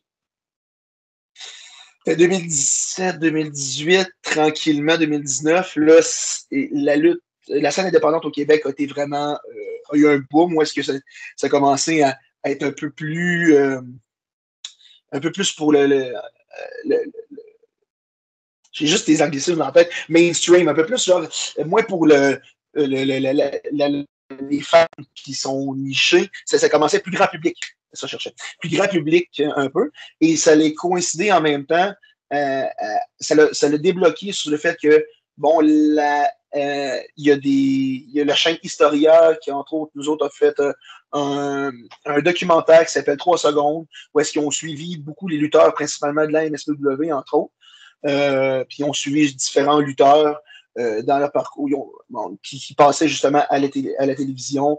Il y a eu un film sur la lutte féminine au Québec qui s'appelle Celle qui lutte. Bon, il y a eu plein d'autres choses. Là, mais ça m'échappe les choses qu'il y a eu, mais je veux dire, il y a eu un spectacle aussi, il y a un théâtre assez connu de Robert Lepage, peut-être que vous connaissez à l'international, où est-ce que à son théâtre à lui, bon, ben, il y a eu un spectacle de lutte où est-ce que les personnalités québécoises connues du public étaient présentes aussi, étaient impliquées. Donc, c'était vraiment, ça a vraiment eu une explosion. Et ça fait en sorte, entre autres, aussi que quand la WWE et Raw est venue à Québec cette année, ouais, c'est ça. cette année. Ouais, c'est ça. Puis, il y a eu 12 000 personnes. Donc, quand la scène québécoise est en santé, souvent, ça va aider aussi la scène internationale lorsqu'ils viennent. Ça reste qu'il va toujours avoir des fans pareils. Mais vraiment, là, ça a créé un certain engouement aussi. Ok. Et juste dernière question au niveau du public et après on revient au niveau de toi personnellement. Est-ce que pour toi, quand on est justement à cette table-là où on signe des autographes, où on fait des photos, est-ce qu'il faut rester dans le kayfabe? Est-ce qu'il faut être hors kayfabe? C'est quoi pour toi ton avis par rapport à ça? Ça va dépendre. On dirait que, je veux dire, ça reste qu'en bout de ligne, mon opinion, c'est quand même, oui, mettons, tu dis que tu es un méchant, tu vas garder. Il y en a qui vont préférer rester dans leur personnage. Il y en a qui vont comme être leur personnage, mais tempérer parce que ça reste qu'il faut qu'il y ait une interaction avec les fans au lieu de juste les bouder et les insulter. T'sais. Mais ça reste qu'ils vont garder ils vont garder une certaine personnalité un peu de leur personnage quand même. Il y en a qui. C'est ça. Moi, personnellement, je suis un peu mitigé là-dessus. On dirait que je me dis, tout le monde le sait que c'est prédéterminé, que c'est des personnages. Puis je me dis en même temps, c'est correct, je veux dire, mettons, si t'es un méchant, puis sortir de ton personnage un peu pour vendre de la marchandise, prendre des photos, je me dis, correct, je veux dire. Puis d'un autre côté, je me dis, je trouve ça le fun parfois de garder un peu le kayfabe, de garder un peu, jouer sur la ligne, c'est le fun aussi. Je n'ai pas de réponse définitive à dire vraiment, là, je suis un peu partagé là-dessus. Pareil, hein. Vous êtes tous pareils. Hein, peu importe tous les gens à qui j'ai posé cette question, ils ont eu du mal à répondre ou alors ils ont des avis complètement différents. Et c'est ça aussi qui est intéressant. Je vais te demander jusqu'à maintenant, quel était ton meilleur match et quel était ton pire match? Et je voudrais même aussi rajouter quelque chose. Oui, la question, elle est compliquée et attention, parce que là, on va monter aussi en difficulté. Est-ce que c'est dur pour toi de s'auto-juger? Parce qu'en général, tu vois, on arrive un petit peu à voir des matchs, s'ils sont bons, s'ils sont pas bons, mais en général, c'est très compliqué de s'auto-juger soi-même. Est-ce que toi, tu arrives à regarder tes matchs parfois et à t'auto-critiquer ou c'est un peu compliqué? Oui, j'ai de la facilité à m'auto-critiquer, puis je m'auto-critique beaucoup. Je suis très, très, très, très, très dur envers moi-même. ouais, très dur, très exigeant envers moi. Même que des fois, je regardais mon match, puis je parlais, mettons, je luttais contre un vétéran, puis je regardais mon match par là-bas, je suis comme, ah, il me semble que telle chose, j'avais l'air mou là-dessus, ah, telle affaire, telle affaire. Faut que, ah non, c'était correct, c'était correct. Je suis comme, il me semble que j'aurais dû être un peu plus intense là-dessus, telle chose, telle chose. Alors que, ça a été un travail, ça reste que je suis très exigeant envers moi, mais ça reste qu'à un moment donné, si par exemple, bon, ça peut arriver, là, une petite erreur de placement, etc., puis c'est pas super, super beau, j'ai appris à la longue à me dire, est-ce que la foule, est-ce que la foule a commencé à dire, le fameux you fucked up, de dire, ah, t'as raté ton coup. Est-ce que la foule a embarqué là-dessus ou ils ont complètement oublié ça parce que ce que tu as fait par après, ça les a fait oublier, puis qu'en bout de ligne, est-ce qu'à la fin de ton combat, l'objectif est atteint de dire le méchant s'est fait haïr, le gentil s'est fait aimer, les deux ont bien paru, puis on a fait avancer l'histoire. Est-ce que c'est arrivé? Oui.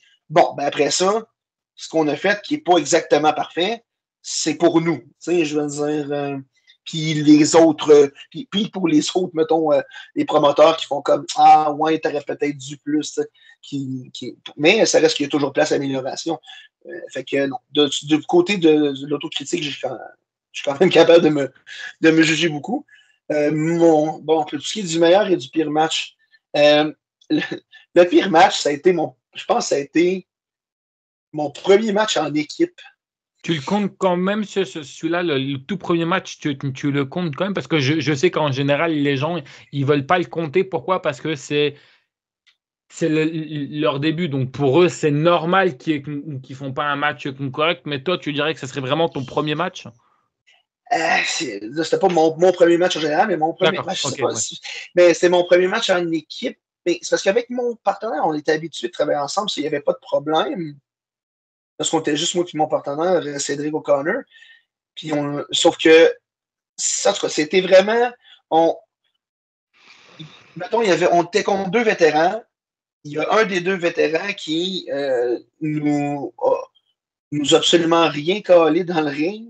Fait que là, des fois, on était un peu perdus pendant que l'autre était comme, il essayait de nous dire des affaires, mais on n'entendait rien parce que la foule était trop bruyante. On était dans un endroit aussi que ça résonnait beaucoup, le son. Fait que bref, en tout cas, j'ai peut-être ce combat-là, mais en effet, si on se dit que c'est le premier combat par équipe, on peut peut-être le mettre de côté. Mais attends, mon vraiment pire combat, peut-être parce qu'un jour, tu étais malade ou autre, hein, tu vois, ça arrive, on est humain avant tout et parfois, des fois, on est là parce que voilà, parce qu'on aime bien être ça, mais puis que tu vois, on est malade, on est enrhumé, on a appris une nouvelle ou autre. Non, mais des fois, c'est vraiment juste. Des fois, des fois, c'est juste que cette journée-là, la chimie n'était pas là avec ton adversaire, puis ça a moins bien été. Là. Je veux dire, c'est arrivé. Ou est-ce que, à un moment donné, ça fonctionnait. Ça fonctionnait juste pas. Ça fonctionnait juste pas. Alors, il y avait une erreur. Après ça, tu essaies de te rattraper. Bon, il y a une autre petite erreur, c'est ça. Puis à un moment donné, on essaie de se caler. Ah oui, je viens de trouver c'était avec qui. C'est dans une fédération à Moncton, la North Pro, j'étais dans un combat de pré-show avec un gars que j'ai jamais lutté. Lui, il parle en anglais, mais tu sais, je suis correct, je suis assez fluent en anglais, donc j'étais capable de me débrouiller, il n'y avait pas de problème. Sauf qu'à un moment donné, on commence le combat, ça fait 2 minutes, il me dit en anglais, puis mais il me dit alors, prends ça mollo, je t'ai soufflé. Parce que premièrement, le gars, il a l'air vraiment plus en shape que moi. Puis, on peut le voir un peu, mais mettons que je me porte bien, là, je veux dire. Un poids lourd. Un poids lourd. Ouais, un poids très lourd. Puis, non, c'est ça. Qu'il dit, je me permettrai pas. Ah moi, je le dis. Puis, dans le fond, il dit, j'ai soufflé, puis je suis comme, voyons, là, j'essaie d'y caler des fours et à mesure, d'y caler le bel anglicisme, j'essaie de dire les choses pendant le combat pour essayer de s'ajuster. Et il l'écoute zéro. À un moment donné, je dis de quoi, il comprend pas, puis il décide qu'il me fait une German suplex sans me le dire. Boum, je tombe sur la tête, je suis comme, Mais voyons, Colin, ça c'est vraiment, là, ça a été n'importe quoi. J'avais fait 8 heures de route aller, 8 heures de route retour pour un match qui était mauvais, là, mais vraiment mauvais. Là. Éclaté au sol, comme on dit, ouais, c'était vraiment de la merde, c'était pas eu une journée. Et au niveau de tes bons matchs, alors, du coup, est-ce que tu en as un en particulier ou deux?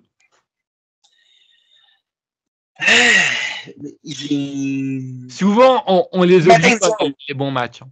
Matt Angel. Bon, ça avait eu lieu, la seule fois que je l'ai affronté, ça avait eu lieu à la AWE, qui est une fédération dans une autre ville, Chicoutimi, où est-ce que, bon, j'étais un méchant là-bas, c'est la première fois que je l'affrontais, j'étais hyper stressé, mais ça a été un de mes meilleurs combats que j'ai eu. J'ai eu un très bas combat contre Steven McFly, qui est un gars avec qui je me suis entraîné à l'académie. C'était la première fois qu'on s'affrontait. Ça fait 3 ans qu'on. Ça fait 4-5 ans maintenant qu'on se connaît de l'académie, puis on s'est affronté dans un show d'une fédération qu'on ne connaît pas du tout, qu'on était là pour remplacer parce qu'il y avait quelqu'un qui cherchait du monde parce qu'il y a du monde qui ont annulé dernière minute. Puis là, la veille, il y avait un show de la NSPW, puis la personne fait comme j'aurais besoin de quelqu'un pour ce show-là dans telle ville, dans une exposition agricole, puis à l'extérieur. Puis là, j'ai fait que je suis disponible. Lui était disponible. On s'est ramassé qu'on s'est affronté. Puis ça a été vraiment un match qui a super, super bien été. Non, c'est ça, ces combats-là. J'ai un excellent combat contre. J'essaie de réfléchir. Il y a des combats que j'ai vraiment trippé aussi, mais j'ai eu des bons combats contre Steven Sullivan. J'ai eu un bon combat contre Golden Greg. J'ai eu un bon combat aussi. On s'était affronté, moi, puis Cédric O'Connor dans une autre fédération aussi, où est-ce qu'on était contre cette fois-là. Lui est un gentil, mais j'étais un méchant. Non, c'est ça. J'ai vraiment eu quelques bons combats là, que je suis vraiment content. Mais ça reste que, comme j'ai dit, pour moi, c'est jamais parfait, c'est jamais suffisant. Je veux toujours m'améliorer. Je veux tout le temps que ce soit encore plus. Entre bref.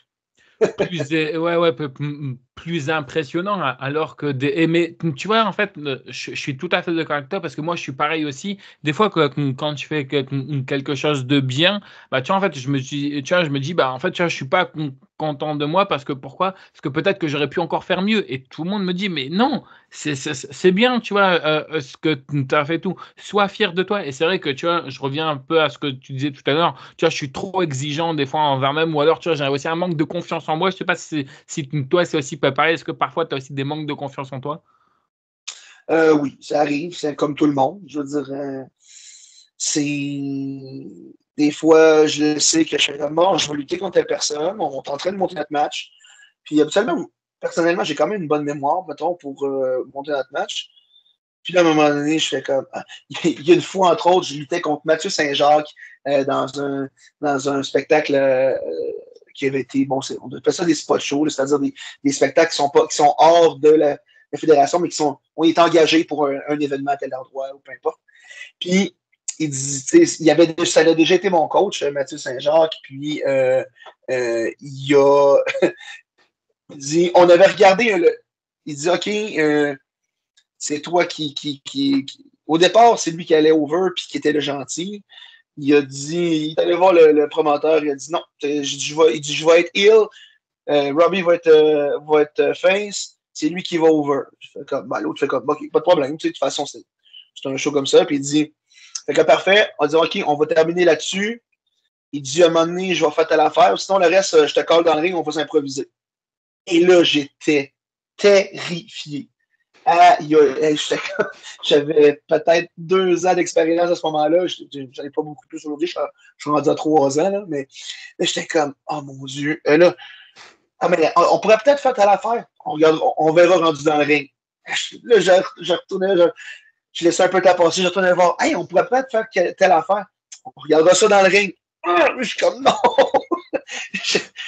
Ouais, je voulais mourir. Tu stressais, Je comprends tout à fait. Je pense que on serait tous pareils. Je voulais savoir, est-ce que toi, personnellement, des matchs à stipulation, des matchs hardcore, des matchs échelle, des matchs avec des tafs, enfin, des TLC matchs, est-ce que ça peut être des choses qui t'intéresseraient à faire, ou alors tu préfères plutôt les matchs classiques? Je préfère les matchs classiques, mais c'est quelque chose que j'aimerais faire une fois de temps en temps. Là, quand ça s'y prête bien dans l'histoire, pas juste pour dire que ah, il y a un match hardcore, ah, ok, ben. Non, tu sais, c'est comme là, j'ai déjà passé à travers une porte, ça c'est fait, des coups de chaise, c'est fait, des coups de kendo, c'est fait. Je pense que c'est l'échelle qui me reste à faire. À la Alors, limite, puis les punaises, mais là, ça, je suis pas sûr encore. Je suis pas. la sensation de se prendre un coup de chaise et tout, de passer à travers une porte, la sensation, ça, c'est une sensation comment La, douloureuse, je me doute, mais c'est sinon craintif. la porte, ça va. La chaise, ça fait mal. Les coups de chaise, ils font mal. Ils rentrent dans les coups de chaise. C'est des coups de chaise qu'on se donne. Puis, oui, tu sais, on s'élance pas de toutes nos forces, mais ça reste qu'il faut que ça ait l'air que tu aies soigné comme du monde puis que tu aies vraiment frappé. Fait que veux pas. Il y a des coups de chaise qui rentrent, là. Donc, Craintif ou pas? non, pas Non. craintif. Mais quand ça s'en vient, tu fais comme ah, ça va faire mal. Ah, ça fait mal. Fait que ça ressemble à peu près à ça, la réaction. Là. C'est comme OK, ça s'en vient. Tu te prépares. Oups, tu places ton dos. Le coup de chaise arrive. Tu Paf! sors. Aïe, aïe, tu vends. Tu vas à la foule, mais en même temps, tu as mal pour vrai un peu. Tu sais, t'es comme ah, il a marqué feu. Fait Tu que serres c'est ça. les dents, ça t'est déjà arrivé de serrer les dents parfois parce qu'il y en a qui tapent un peu trop fort. Non, non, ça va. Les gens sont assez. Tu sais, les gens font attention. Ça peut arriver parfois que, hop, on échappe à un punch, puis, hop, ça l'a connecté, ça l'a frappé un peu plus. Hey, c'est un accident, ça arrive à tout le monde, tu dis, hey, fais attention. Puis souvent, la personne le donne, puis tout de suite, hey, excuse-moi. Tu sais, tu le sens quand tu le donnes, là, le coup que tu as vraiment frappé un peu trop fort. Puis tu fais comment, je m'excuse. C'est jamais vraiment arrivé que y a quelqu'un qui l'a fait volontairement plusieurs fois. Si ça avait arrivé, tu fais comme là, tu te calmes. Et souvent, l'espèce de règle un peu non écrite, c'est t'avertis une fois, t'avertis deux fois, mais s'il continue, ben écoute, il Tu va lui rends recevoir lui ouais, aussi. ouais. Ben oui.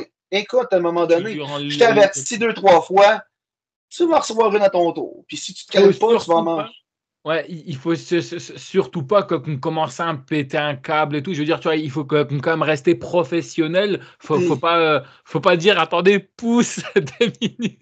T'es en train de faire quoi? Et puis en fait, non, non, tant pis. Tu as prévenu une fois, tu as prévenu deux fois. Des fois, il y en a, ils disent, hein, je préviens une fois. Je préviens deux fois, ça peut arriver. Au bout de la troisième fois, si le mec il a pas compris ou si je vois qu'il le fait exprès, bah à ce moment-là, tu vois, enfin, je lui rends le même coup et ce que je peux tout à fait aussi comprendre.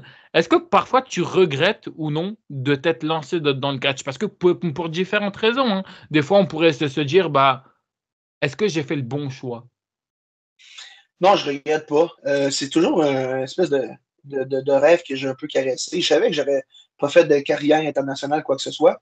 Mais en étant fan de lutte depuis très jeune, euh, je réalise un petit peu un rêve présentement de vraiment lutter, puis que les gens se déplacent. Bon, je dis pour me voir, pas nécessairement pour me voir moi, mais venir voir le spectacle sur lequel de lutte, puis que ça donne que je suis dessus. Mais, tu sais, je veux dire, mais d'autant plus que, bon, récemment, à la fin de la saison de Generation X en mai, bon, ça a donné que il y avait un tournoi pour une toute nouvelle ceinture. Je suis devenu champion de cette ceinture-là, le championnat Open. Là. Sauf que c'est après ce combat-là que j'ai vu une espèce d'engouement par rapport à moi personnellement, où est-ce que oui, la foule réagissait positivement auparavant, mais là, il y avait vraiment un, un, un chant, là, il y avait vraiment les gens, est-ce que, comme je disais tout à l'heure, je dis beaucoup oui, monsieur, avec les pouces dans les airs, ben là, la foule était comme oui, monsieur, oui, monsieur, puis il y avait un chant qui disait ça en répétition, et ça, j'ai fait, hein, wow, ça, c'est vraiment cool. La sensation d'être champion, on est un peu une proie. hein, parce qu'on a tout après, on a tous comment dire, justement, enfin, les autres challengers qui veulent aussi à son tour devenir champion. C'était une fierté pour toi, c'était aussi un de tes objectifs fixés que minimum au moins, tu vois, enfin, même si ça fait uniquement que 3 ans, bah, tu te dis, bah voilà, je l'ai quand même mérité parce qu'en général, il y en a, ils doivent attendre plus de 10 ans pour devenir champion, que peu importe, hein, regarde, je prends un exemple tout con, mais regarde LA Knight, par exemple, à SmackDown, il est passé pas très loin de se faire virer, hein, quand tu le vois débarquer à SmackDown, c'était vraiment un personnage merdique, et puis là, regarde, il est champion des États-Unis. Toi, honnêtement, en 3 ans, tu te dis que quand même que tu as un bon parcours, malgré que tu aies été champion? Ben, en plus, j'ai été champion par équipe aussi avec Cedric O'Connor. On s'appelait les poids plumes. Mais tu sais, c'est un peu le gag aussi parce que, parenthèse, tu sais, lui, il mesure 6 pieds 1, 2,80. Moi, j'étais à 6 pieds 320, puis on s'est trouvé comme nom les poids plumes. Je veux dire, c'était un running gag qu'on avait quand on a commencé à l'académie. Parce que on s'était dit, si on lutte en équipe, on va se trouver un nom, puis là, ben, nos deux coachs qu'on avait, Casey Diamond à ce moment-là, puis Stephen Sullivan, ont dit on vous appelle les poids plumes, puis à un moment donné, on se réfléchissait, puis on était comme ben, quel nom qu'on pourrait se trouver? On trouvait rien, il n'y a rien qui nous convenait, les deux. Puis maintenant, on fait comme on s'appelle ces poids plumes finalement. Ben oui, OK, on va aller comme ça. Bref.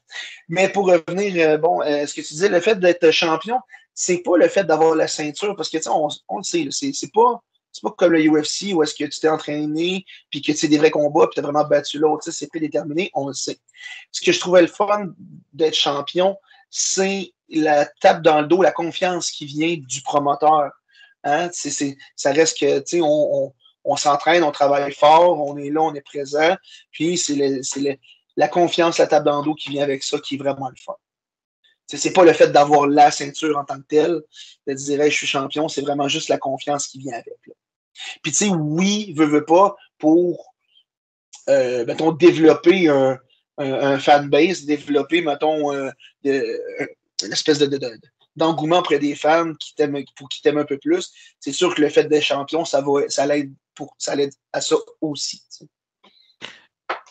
Est-ce que toi, tu te dis, je l'ai mérité, ou est-ce que c'était un peu trop tôt, ou justement, c'est venu, disons, au bon moment? Parce que c'est vrai qu'en général, bon, tu vois, enfin, on est champion, bon, ok, c'est cool, mais après, avec du recul, on se dit, merde, est-ce que j'ai pas pris un peu la place à quelqu'un? Un peu comme ils ont fait avec la mallette Money in the Bank, où ça, c'était complètement ridicule de l'avoir donné à Drew McIntyre, mais bon, ça, c'est un autre sujet. Est-ce que toi, tu t'es senti vraiment légitime, ou tu te dis, peut-être qu'ils auraient dû, pour moi, le donner à quelqu'un d'autre?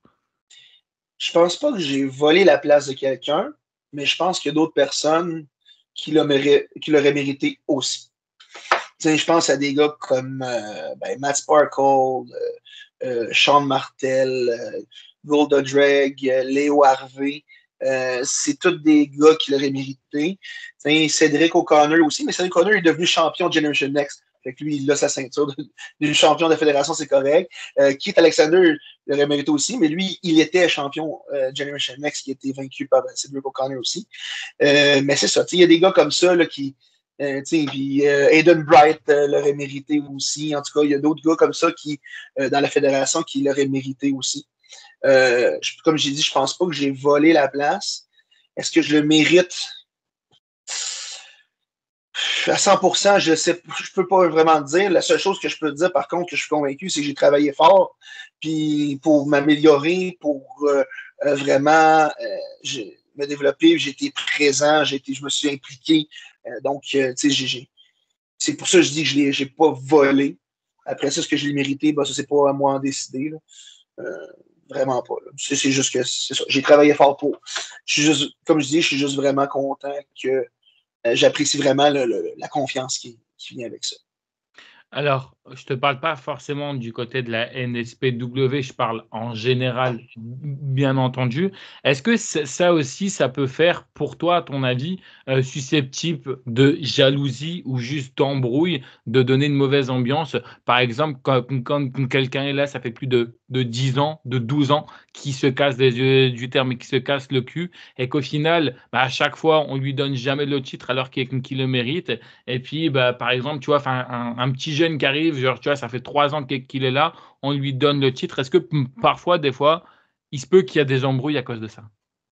Oui, parce que ça va comme dans n'importe quel métier, dans n'importe quelqu'un qui a une promotion, peu importe, puis ça dépend des personnalités de chaque personne. Tu sais, je veux dire, moi, je veux dire, si je vois quelqu'un d'autre qui l'a vraiment mérité, qui devient champion, ben, je vais être content pour lui, puis félicitations. Tu sais. Puis il y a d'autres fois, il y en a peut-être qui le méritent un peu moins, mais pour X raison, le promoteur a décidé que c'était ça.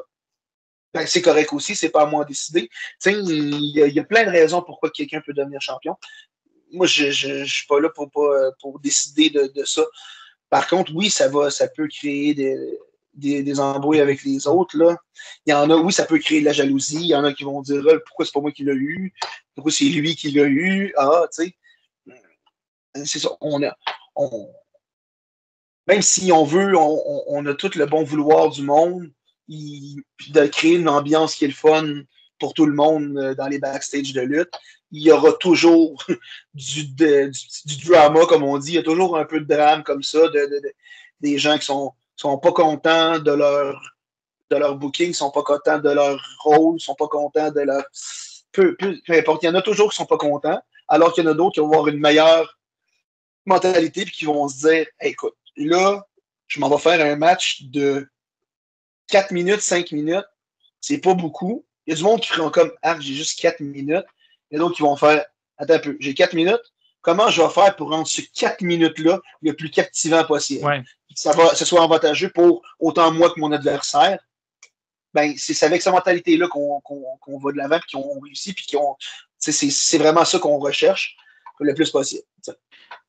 Est-ce que quand vous êtes champion, comme toi, tu as été champion tag team et tu as été aussi champion en solo, vous êtes que tous les quatre au courant, donc c'est-à-dire vos adversaires ainsi que ton partenaire, ou toute la structure est au courant? Ça dépend encore une fois. Là, on a une feuille backstage où est-ce que c'est écrit les combats, qui affronte qui, combien de temps le combat dure, ouais. qui gagne, puis est-ce qu'il y a une spécificité de la manière que c'est gagné ou de la manière qu'on doit faire une petite chose pour raconter l'histoire ou peu importe. Ou des fois, il n'y a rien. Et c'est écrit aussi quand il y a les champions. C'est écrit aussi les champions. Dans mon cas, dans le milieu, on dit en fait la pause du coyote, c'est-à-dire qu'ils ne me l'ont pas dit.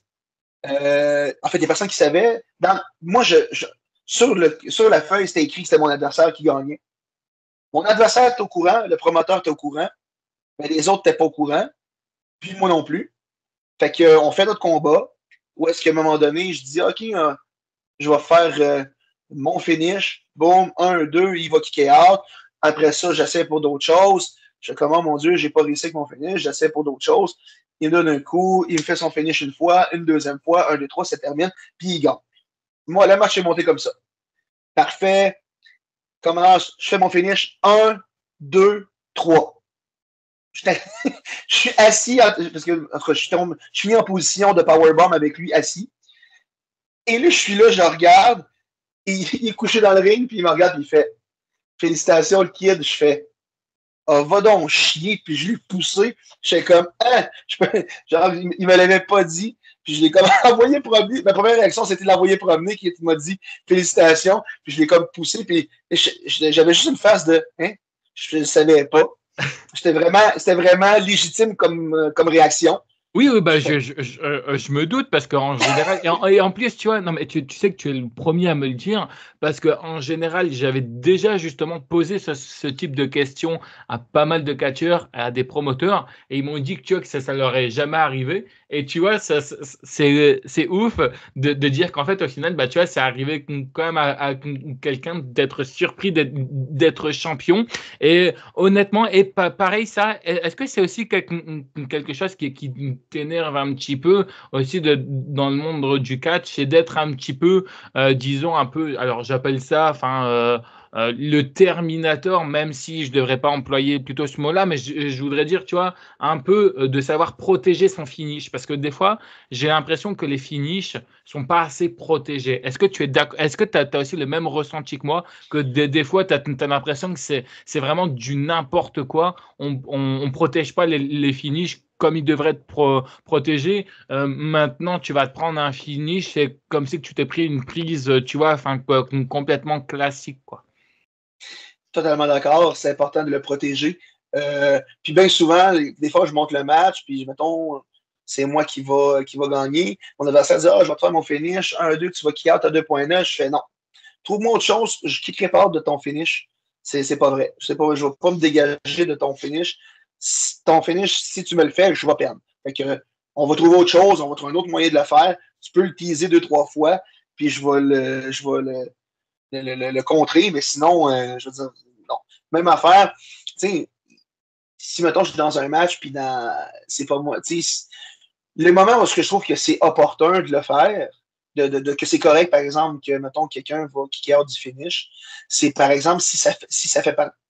Si on arrive à la fin d'une Oui, histoire, d'une storyline oui, oui, bien sûr. qui a été Un peu créée. avec Cody Rhodes et puis Roman Reigns, hein, quand le mec il sait, enfin, oui, non, mais là, tu vois, je suis entièrement d'accord avec toi. Oui, pas au bout de 2, 3 matchs où la rivalité elle vient juste de débuter, ça serait, enfin, je sais pas, mais pour moi, ça n'aurait aucun logique.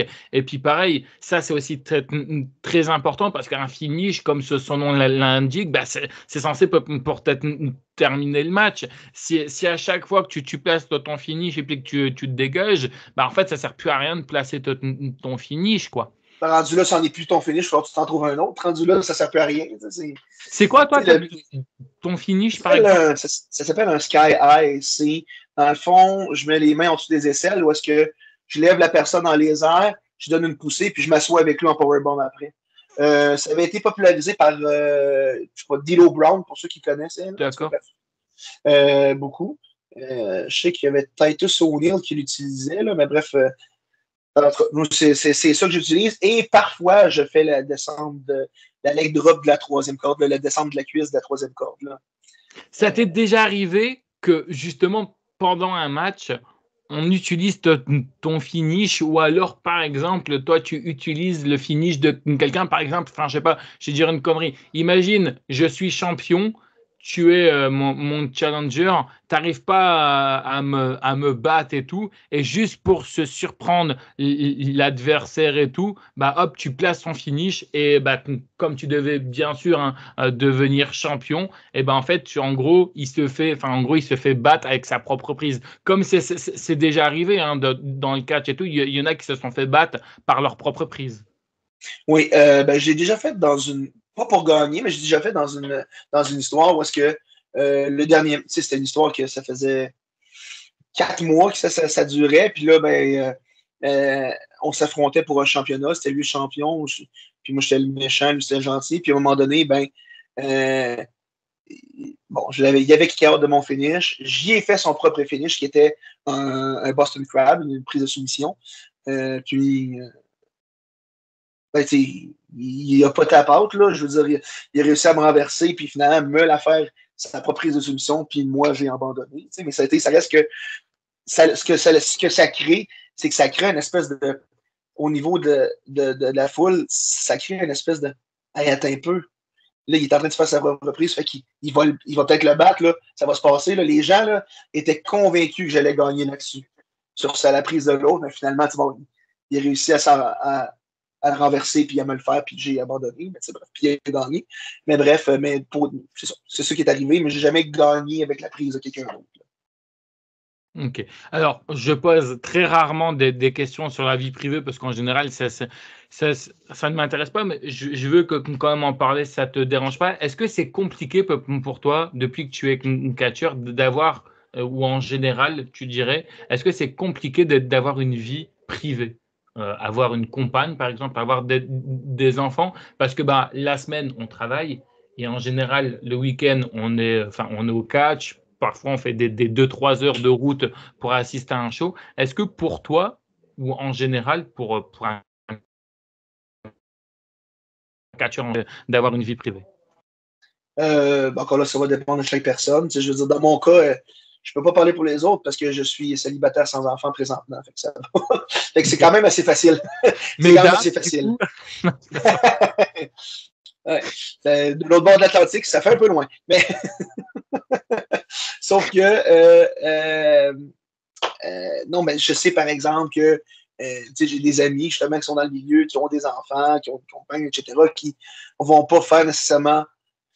Ils vont être là au show de la fédération, au centre, disons, où est-ce que ça a lieu. Mais lorsqu'on fait des spectacles dans des événements ailleurs, ils ne les feront pas nécessairement tous parce que justement, les obligations familiales, c'est correct aussi. Je veux dire, on n'est pas des Randy Orton, des Kevin Owens, on n'est pas de ça, de où est-ce que c'est notre gagne-pain, là, fait que c'est pas ça.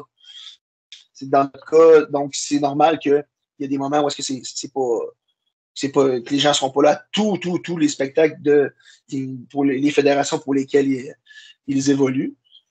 Bon, ben, comme j'ai dit, mais je ne peux pas vraiment parler pour les autres à part ça. Là, je veux dire, moi, ça se fait quand même. Du coup, bah, je vais modifier un petit peu ma prochaine question parce que normalement, c'est si un jour tu as des enfants ou si tu as des enfants. Donc, le si tu as des enfants, je l'enlève. Donc, du coup, si un jour tu comptes avoir des enfants, est-ce que tu les autoriserais, toi, à faire du catch? Si oui, à quelles conditions? Sinon, pourquoi?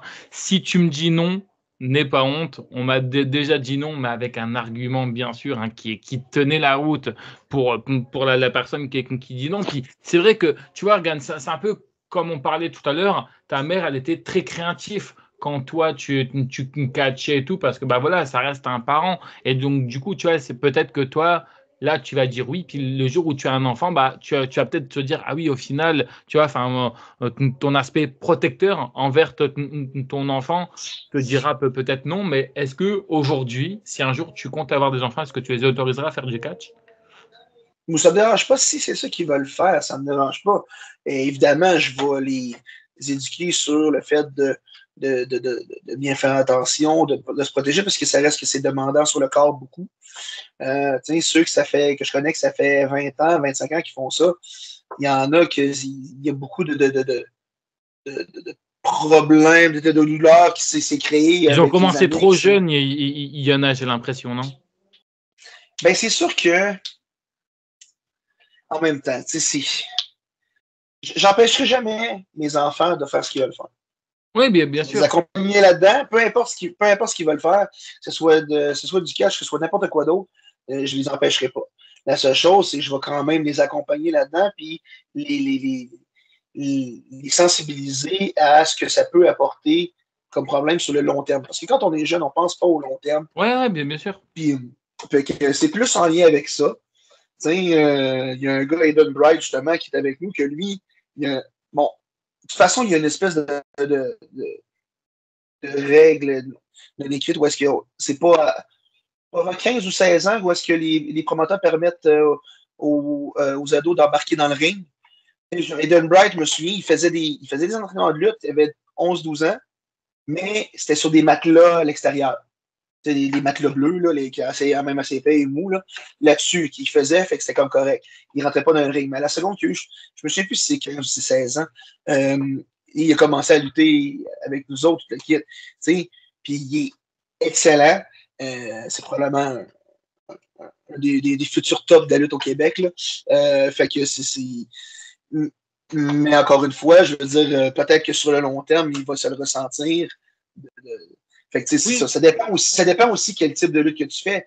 Si tu fais constamment des matchs hardcore ou quoi que ce soit, tu ne feras ouais. pas long feu là, comme carrière. Ou sinon, tu vas juste te maganer constamment puis ramasser qu'à 55 ans en canne ou en chaise roulante. Je veux dire, Ouais, c'est ça, pas mieux c'est. non plus. Faut pas l'oublier aussi parce que tu as beaucoup de monde ont l'air de l'oublier. Faut pas oublier que tu sacrifies ton corps, même si, comme on le dit à chaque fois, c'est scénarisé ou autre. faut pas oublier que les coups sont pas scénarisés. Les coups, vous les prenez et une douleur. On parlait tout à l'heure que tu t'es pris un coup de chaise. Faut pas oublier que dans le dos, on a tous une colonne vertébrale. On ne sait jamais un coup mal porté. Ça peut arriver. Ça peut arriver à n'importe qui. Regarde Rey Mysterio qui est quand même quelqu'un de hyper connu, de mondialement connu. Regarde quand il y a eu cette fameux accident dans l'indépendance où il a malheureusement tué quelqu'un avec son 619, je crois, parce que le mec, il s'était mal positionné ou quoi que ce soit. Bah voilà, c'est pas de sa faute. Je me demande même si c'était pas le mouvement avant, mais bref. Oui, C'est ça, c'est des accidents. Ouais. En tout cas, c'était un mouvement, peut-être un vent et tout, mais parce que, oui, quand justement, il le place pour son 619 et qu'il se place très, très mal, mais c'est ça aussi, et c'est ça que les gens parfois ont du mal à comprendre, c'est que, bon, certes, on est content, on vient voir, on vient encourager, et ça, il n'y a pas de problème, et je trouve que c'est aussi un petit problème aussi d'oublier ça. On arrive bientôt au terme de l'interview. Là, on va monter, je suis désolé, aux questions compliquées. Qu'est-ce que tu dirais jusqu'à aujourd'hui que le catch t'a apporté? Ça m'a apporté une certaine confiance aussi, dans le sens où est-ce que j'avais déjà une certaine aisance à m'exprimer devant les gens, mais ça m'a aidé un peu de ce côté-là, même si j'étais quand même assez à l'aise.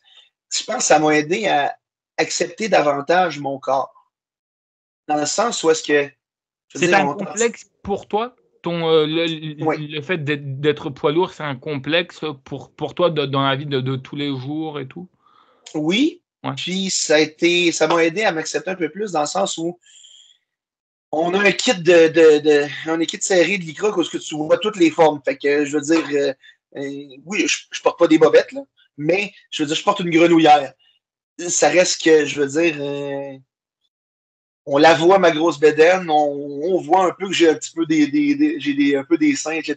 Fait que, il a fallu que je m'habitue, puis que j'ai des grosses cuisses, puis tu sais, je veux dire, il a fallu que je m'adapte, puis que je m'habitue à ce que je sors avec un gros kit moulant à tous les spectacles, puis que 300 personnes, 200 personnes qui sont là pour en témoigner. Et je voulais savoir, à la NSPW, on m'a dit qu'il y avait beaucoup de matchs mixtes. Est-ce que c'est compliqué justement de travailler avec des bouts de femmes? Parce que souvent, il n'y a pas des femmes qui sont hyper costauds. Et on va pas se mentir, c'est bien de faire des matchs mixtes et tout. Moi, ça me dérange pas. Mais des fois, il faut aussi que ça soit beaucoup crédible. Quand à l'époque, tu voyais des Beth Phoenix dans le Royal Rumble masculin, pourquoi pas? Tu vois, Beth Phoenix, ok, mais tu verras jamais, tu vois, si tu mets un bout de femme, gagne, comme Chelsea Green, j'ai rien contre elle, mais je verrai pas Chelsea Green dans le Royal Rumble, pardon, masculin, ou même encore le personnage féminin j'ai oublié son nom, ça y est, il va me revenir. Bref, c'est pas grave. Santina Marella, donc Ouais. Santina Marella, mais Santina Marella. Pareil, là, tu vois, je trouve ça un petit peu stupide, ce personnage-là. Est-ce que pour toi, des fois, c'est un peu compliqué d'avoir des matchs mixtes ou pas du tout, avec ta carrure? J'ai affronté Vlada, qui était aux entrevues, Ok, justement. On s'est déjà affronté. ok. Puis, tu sais, oui, au départ, on s'était. Avant que j'avais déjà affronté d'autres femmes qui étaient peut-être d'un peu plus grande corpulence que Vlada, ce qui a fait en sorte que j'avais pas de difficulté, mettons, à monter des matchs, mettons, avec ces femmes-là. Mais avec Vlada, c'est sûr que ça a été un autre paire de manches, d'autant plus que moi qui est gentil. Donc, heureusement, on a une des meilleures lutteuses que j'ai vues de ma vie, en Lou O'Farrell, qui, j'avais été la Bientôt, je vais la voir bientôt, Lou, oui, donc puis ça m'intéresse. j'avais été la voir, j'avais été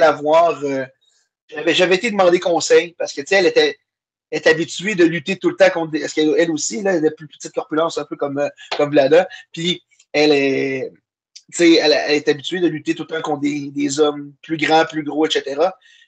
Puis j'ai dit, j'étais allé voir, j'ai demandé conseil, puis elle m'a donné des excellents conseils. Puis je suis revenu avec ça quand on est arrivé pour monter notre match avec Vlada, puis on est allé avec ces conseils-là, puis ça a super bien été. Là. Ok. Encore une question un peu plus sombre. Je suis désolé, mais c'est pour un peu, tu vois, comme je le dis, savoir ce qu'un catcheur vit, parce que le catcheur est aussi humain. Est-ce que ça t'est déjà arrivé d'avoir des périodes un peu de burn-out envers le catch, malgré que ça fait 3 ans, ou pas encore? T'as déjà eu des burn-out, par exemple?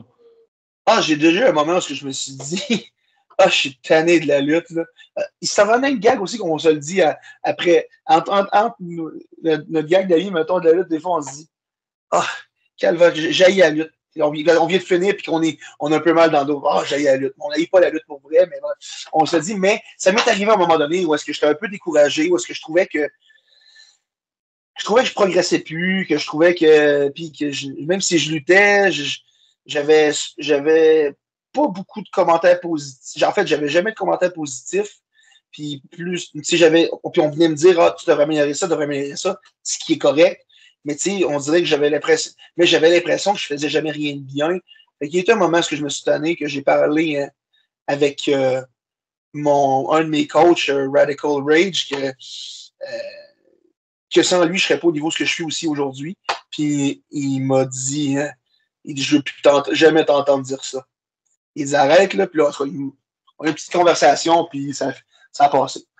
Ouais, non, mais je veux bien comprendre, mais après, tu vois, quand tu as des gens comme ça qui sont derrière toi, qui te mettent, entre guillemets, du terme, mais un coup de pied au cul, honnêtement, parfois, ça fait du bien. Tu vois, je suis Oui, désolé de dire ça, mais c'est exact. vrai, ça fait du bien des fois de se prendre un coup de pied au cul. On arrive à une question compliquée, hein, qui est la question bonus. Ok, je vais te donner une baguette magique, d'accord, virtuelle. Tu as la possibilité de faire apparaître 3 catcheurs catcheuse, c'est comme tu veux, je te laisse le choix de ton choix que tu aimerais affronter ou peu importe hein, que ce soit réaliste ou non réaliste, mais quels sont ces 3 catcheurs-là? Alors je sais que ça peut être compliqué, mais ça va, je t'en demande 3. En général, j'en demandais un seul, mais comme on me respecte tellement ici que j'ai accepté pour 3, donc maintenant oui pour 3 quoi. Triple H, assurément. Ok. C'est mon numéro 1. J'ai toujours adoré. Fait que c'est sûr que Triple H, c'est quelqu'un que j'aimerais même juste rencontrer, aller m'asseoir d'un café, prendre un café avec ou prendre une bière, quelque chose. Juste une conversation de 5-10 minutes avec lui, je serais aux anges. Sinon, Elle est très compliquée, cette question. Je suis c'est parce désolé. que. Mais non, mais c'est parce que c'est normal. Je veux dire, il y a tellement de lutteurs, puis il y a des lutteuses, puis il y a tellement de gens que. Mais là, on parle pour affronter. C'est fou.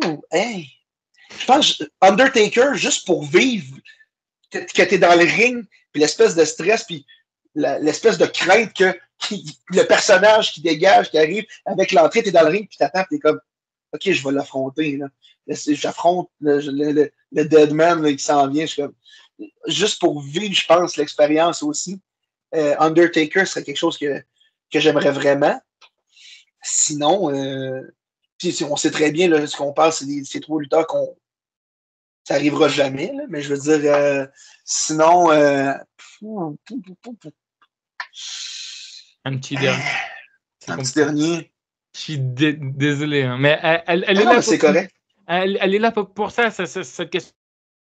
Elle est là pour rêver, justement, mais pour se dire, il y a tellement de bons noms, en fait, que c'est compliqué. Ça peut Oui, être parce que quelqu'un aussi, tu vois, à la NSPW que tu n'as jamais affronté et que, justement, tu lui passes ce message ici, je veux t'affronter. ben, j'ai été très chanceux de ce côté-là. J'ai affronté pratiquement tous les vétérans de la NXPW, à part, je sais pas s'il y a Lou que j'ai pas encore affronté. Eh ben, Lou, Euh, je te défie prochainement. ouais, Lou, ah ouais. Lou, c'est aujourd'hui que ça se passe. Et toi puis moi, dans un ring bientôt, faut que ça se passe. Non, mais ça, il y a Lou O'Farrell que j'ai pas encore affronté. Puis, attends, j'essaie de réfléchir qui d'autre que j'ai pas affronté à la NSPW. Puis oui. Non, tu l'as affronté. Non, puis oui, on s'est déjà affronté. J'ai déjà affronté Benjamin Toll, Matt Falco, j'ai déjà affronté. Marco Estrada a déjà affronté plusieurs fois. Kevin Blanchard, j'ai déjà affronté dans un quadruple menace. Il y a trop de monde, donc. Ouais, c'est ça. Je veux dire, il y a plein de gens comme ça, mais. Après, c'est pas de troisième, c'est pas grave. Hein, on peut... Non, mais je pense que Bam Bam Bigelow, c'était mon lutteur préféré quand j'étais plus jeune aussi. Je pense que c'est quelque chose que pour satisfaire mon jeune enfant. Une fierté pour toi d'être quand même du côté de la plus grande structure et une structure très réputée qui est la NSPW du côté du Québec, qui a eu quand même des gros noms. Hein, on en a parlé avec Pee-Wee, il y a eu des Kevin Owens, des Sami Zayn, il y en a eu aussi tellement d'autres, mais une fierté de suivre un petit peu les traces de ces personnes-là qui sont, même que ce soit pour une soirée ou autre, mais qui ont fait quand même un passage. Ben, c'est le fait d'être reconnu par mes pairs. C'est-à-dire que, je veux dire, là, ça fait maintenant 3 ans que je lutte.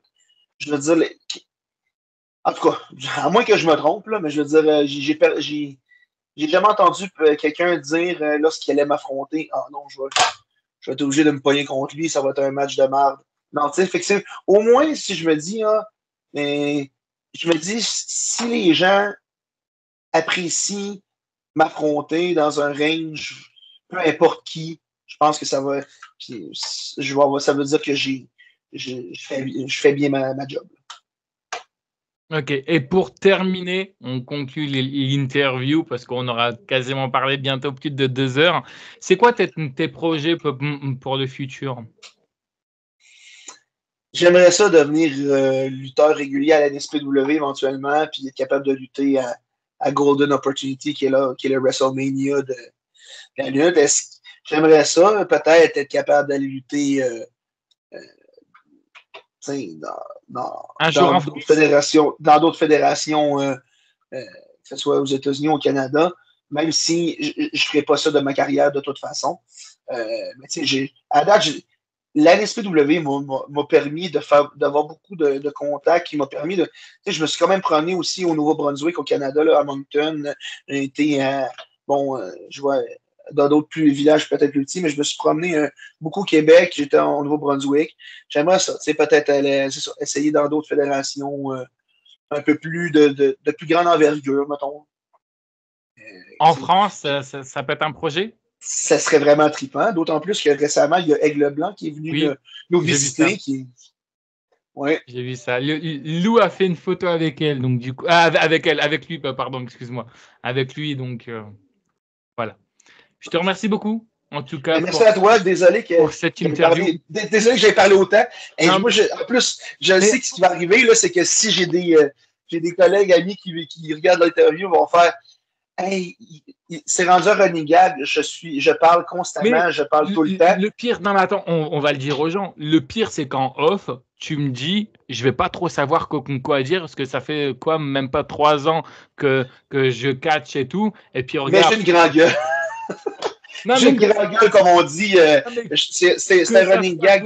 Moi, tu vois, je te l'ai dit, hein, au bout d'être. Et encore une fois, je vais me faire engueuler. Je le sens que je vais me faire engueuler. On va me dire, oui, mais tes vidéos, ils sont beaucoup trop longues et tout. Mais, ouais, mais les gens, moi, j'y peux rien. Je vais pas dire aux gens, taisez-vous, arrêtez de me parler. Non, je suis désolé, tu vois. C'est comme je dis, tu vois, on est dans un échange. On parle. Et puis, tu vois, je te l'ai dit, c'est ce que je disais à Vlada, parce qu'elle était aussi complètement stressé pendant l'interview. Je dis, oublie que c'est enregistré. On fait un échange. Et tu vois, le fait d'échanger, qu'on oublie que c'est enregistré, bah, tu vois, en fait, on parle, puis bah, le temps tourne. Puis bah voilà, on ne fait pas attention. Mais je les entends dans ma tête me dire, tu pourrais te fermer, c'est assez là, arrête. Là. Au pire, les gens, ce qui prendront des bouts, là, ils seront trop des petits bouts, là, ils iront plus loin. Voilà, ou au pire, je sais pas, je sais qu'il y en a, ils aiment bien, parce que j'ai déjà vu des stories qu'on m'a envoyé. Il y en a qui écoutent les interviews, qui les regardent pas, mais qui les écoutent en faisant le ménage ou alors en allant en voiture. Si jamais un jour vous êtes dans les bouchons, que vous avez genre 2 heures de route et tout, écoutez-nous. Oui, exact, en espérant de ne pas être trop ennuyant. Le temps passera plus vite. Je vais te laisser conclure avec l'interview. Je vais te laisser conclure avec le mot de la fin, ce que tu veux, que ce soit promo, réseaux sociaux, ce que tu veux. Bref, c'est ton moment à toi. Et encore une fois, merci d'avoir accepté cette interview. Et si tu veux faire la promo pour affronter Lou, ça c'est maintenant. Oui, Lou O'Farrell, je t'attends dans le ring, n'importe quand, n'importe où. Parfait, c'est réglé, c'est fait. Non, mais merci beaucoup. Écoute, merci à toi, Dylan, pour l'interview. C'était une super expérience. Puis, si vous voulez me suivre sur les réseaux sociaux, Robbie NSC Pro Wrestler sur Facebook, Robbie.NSC sur Instagram. Je vais te dans la description de toute façon. Parfait, excellent, merci beaucoup. Puis, sinon, ben, Generation Next, c'est diffusé gratuitement sur YouTube, nos spectacles une fois par mois. Sinon, la NSPW, c'est sur IWTV. Independent Wrestling TV.tv que c'est possible d'aller suivre avec un abonnement au site. Ok, bah encore une fois, merci à toi pour cette interview. Merci à tous d'avoir écouté cette longue interview. On a beaucoup trop parlé, donc du coup, on va s'arrêter là. Merci à toi, merci à tous. Ciao, ciao. Merci beaucoup, au revoir.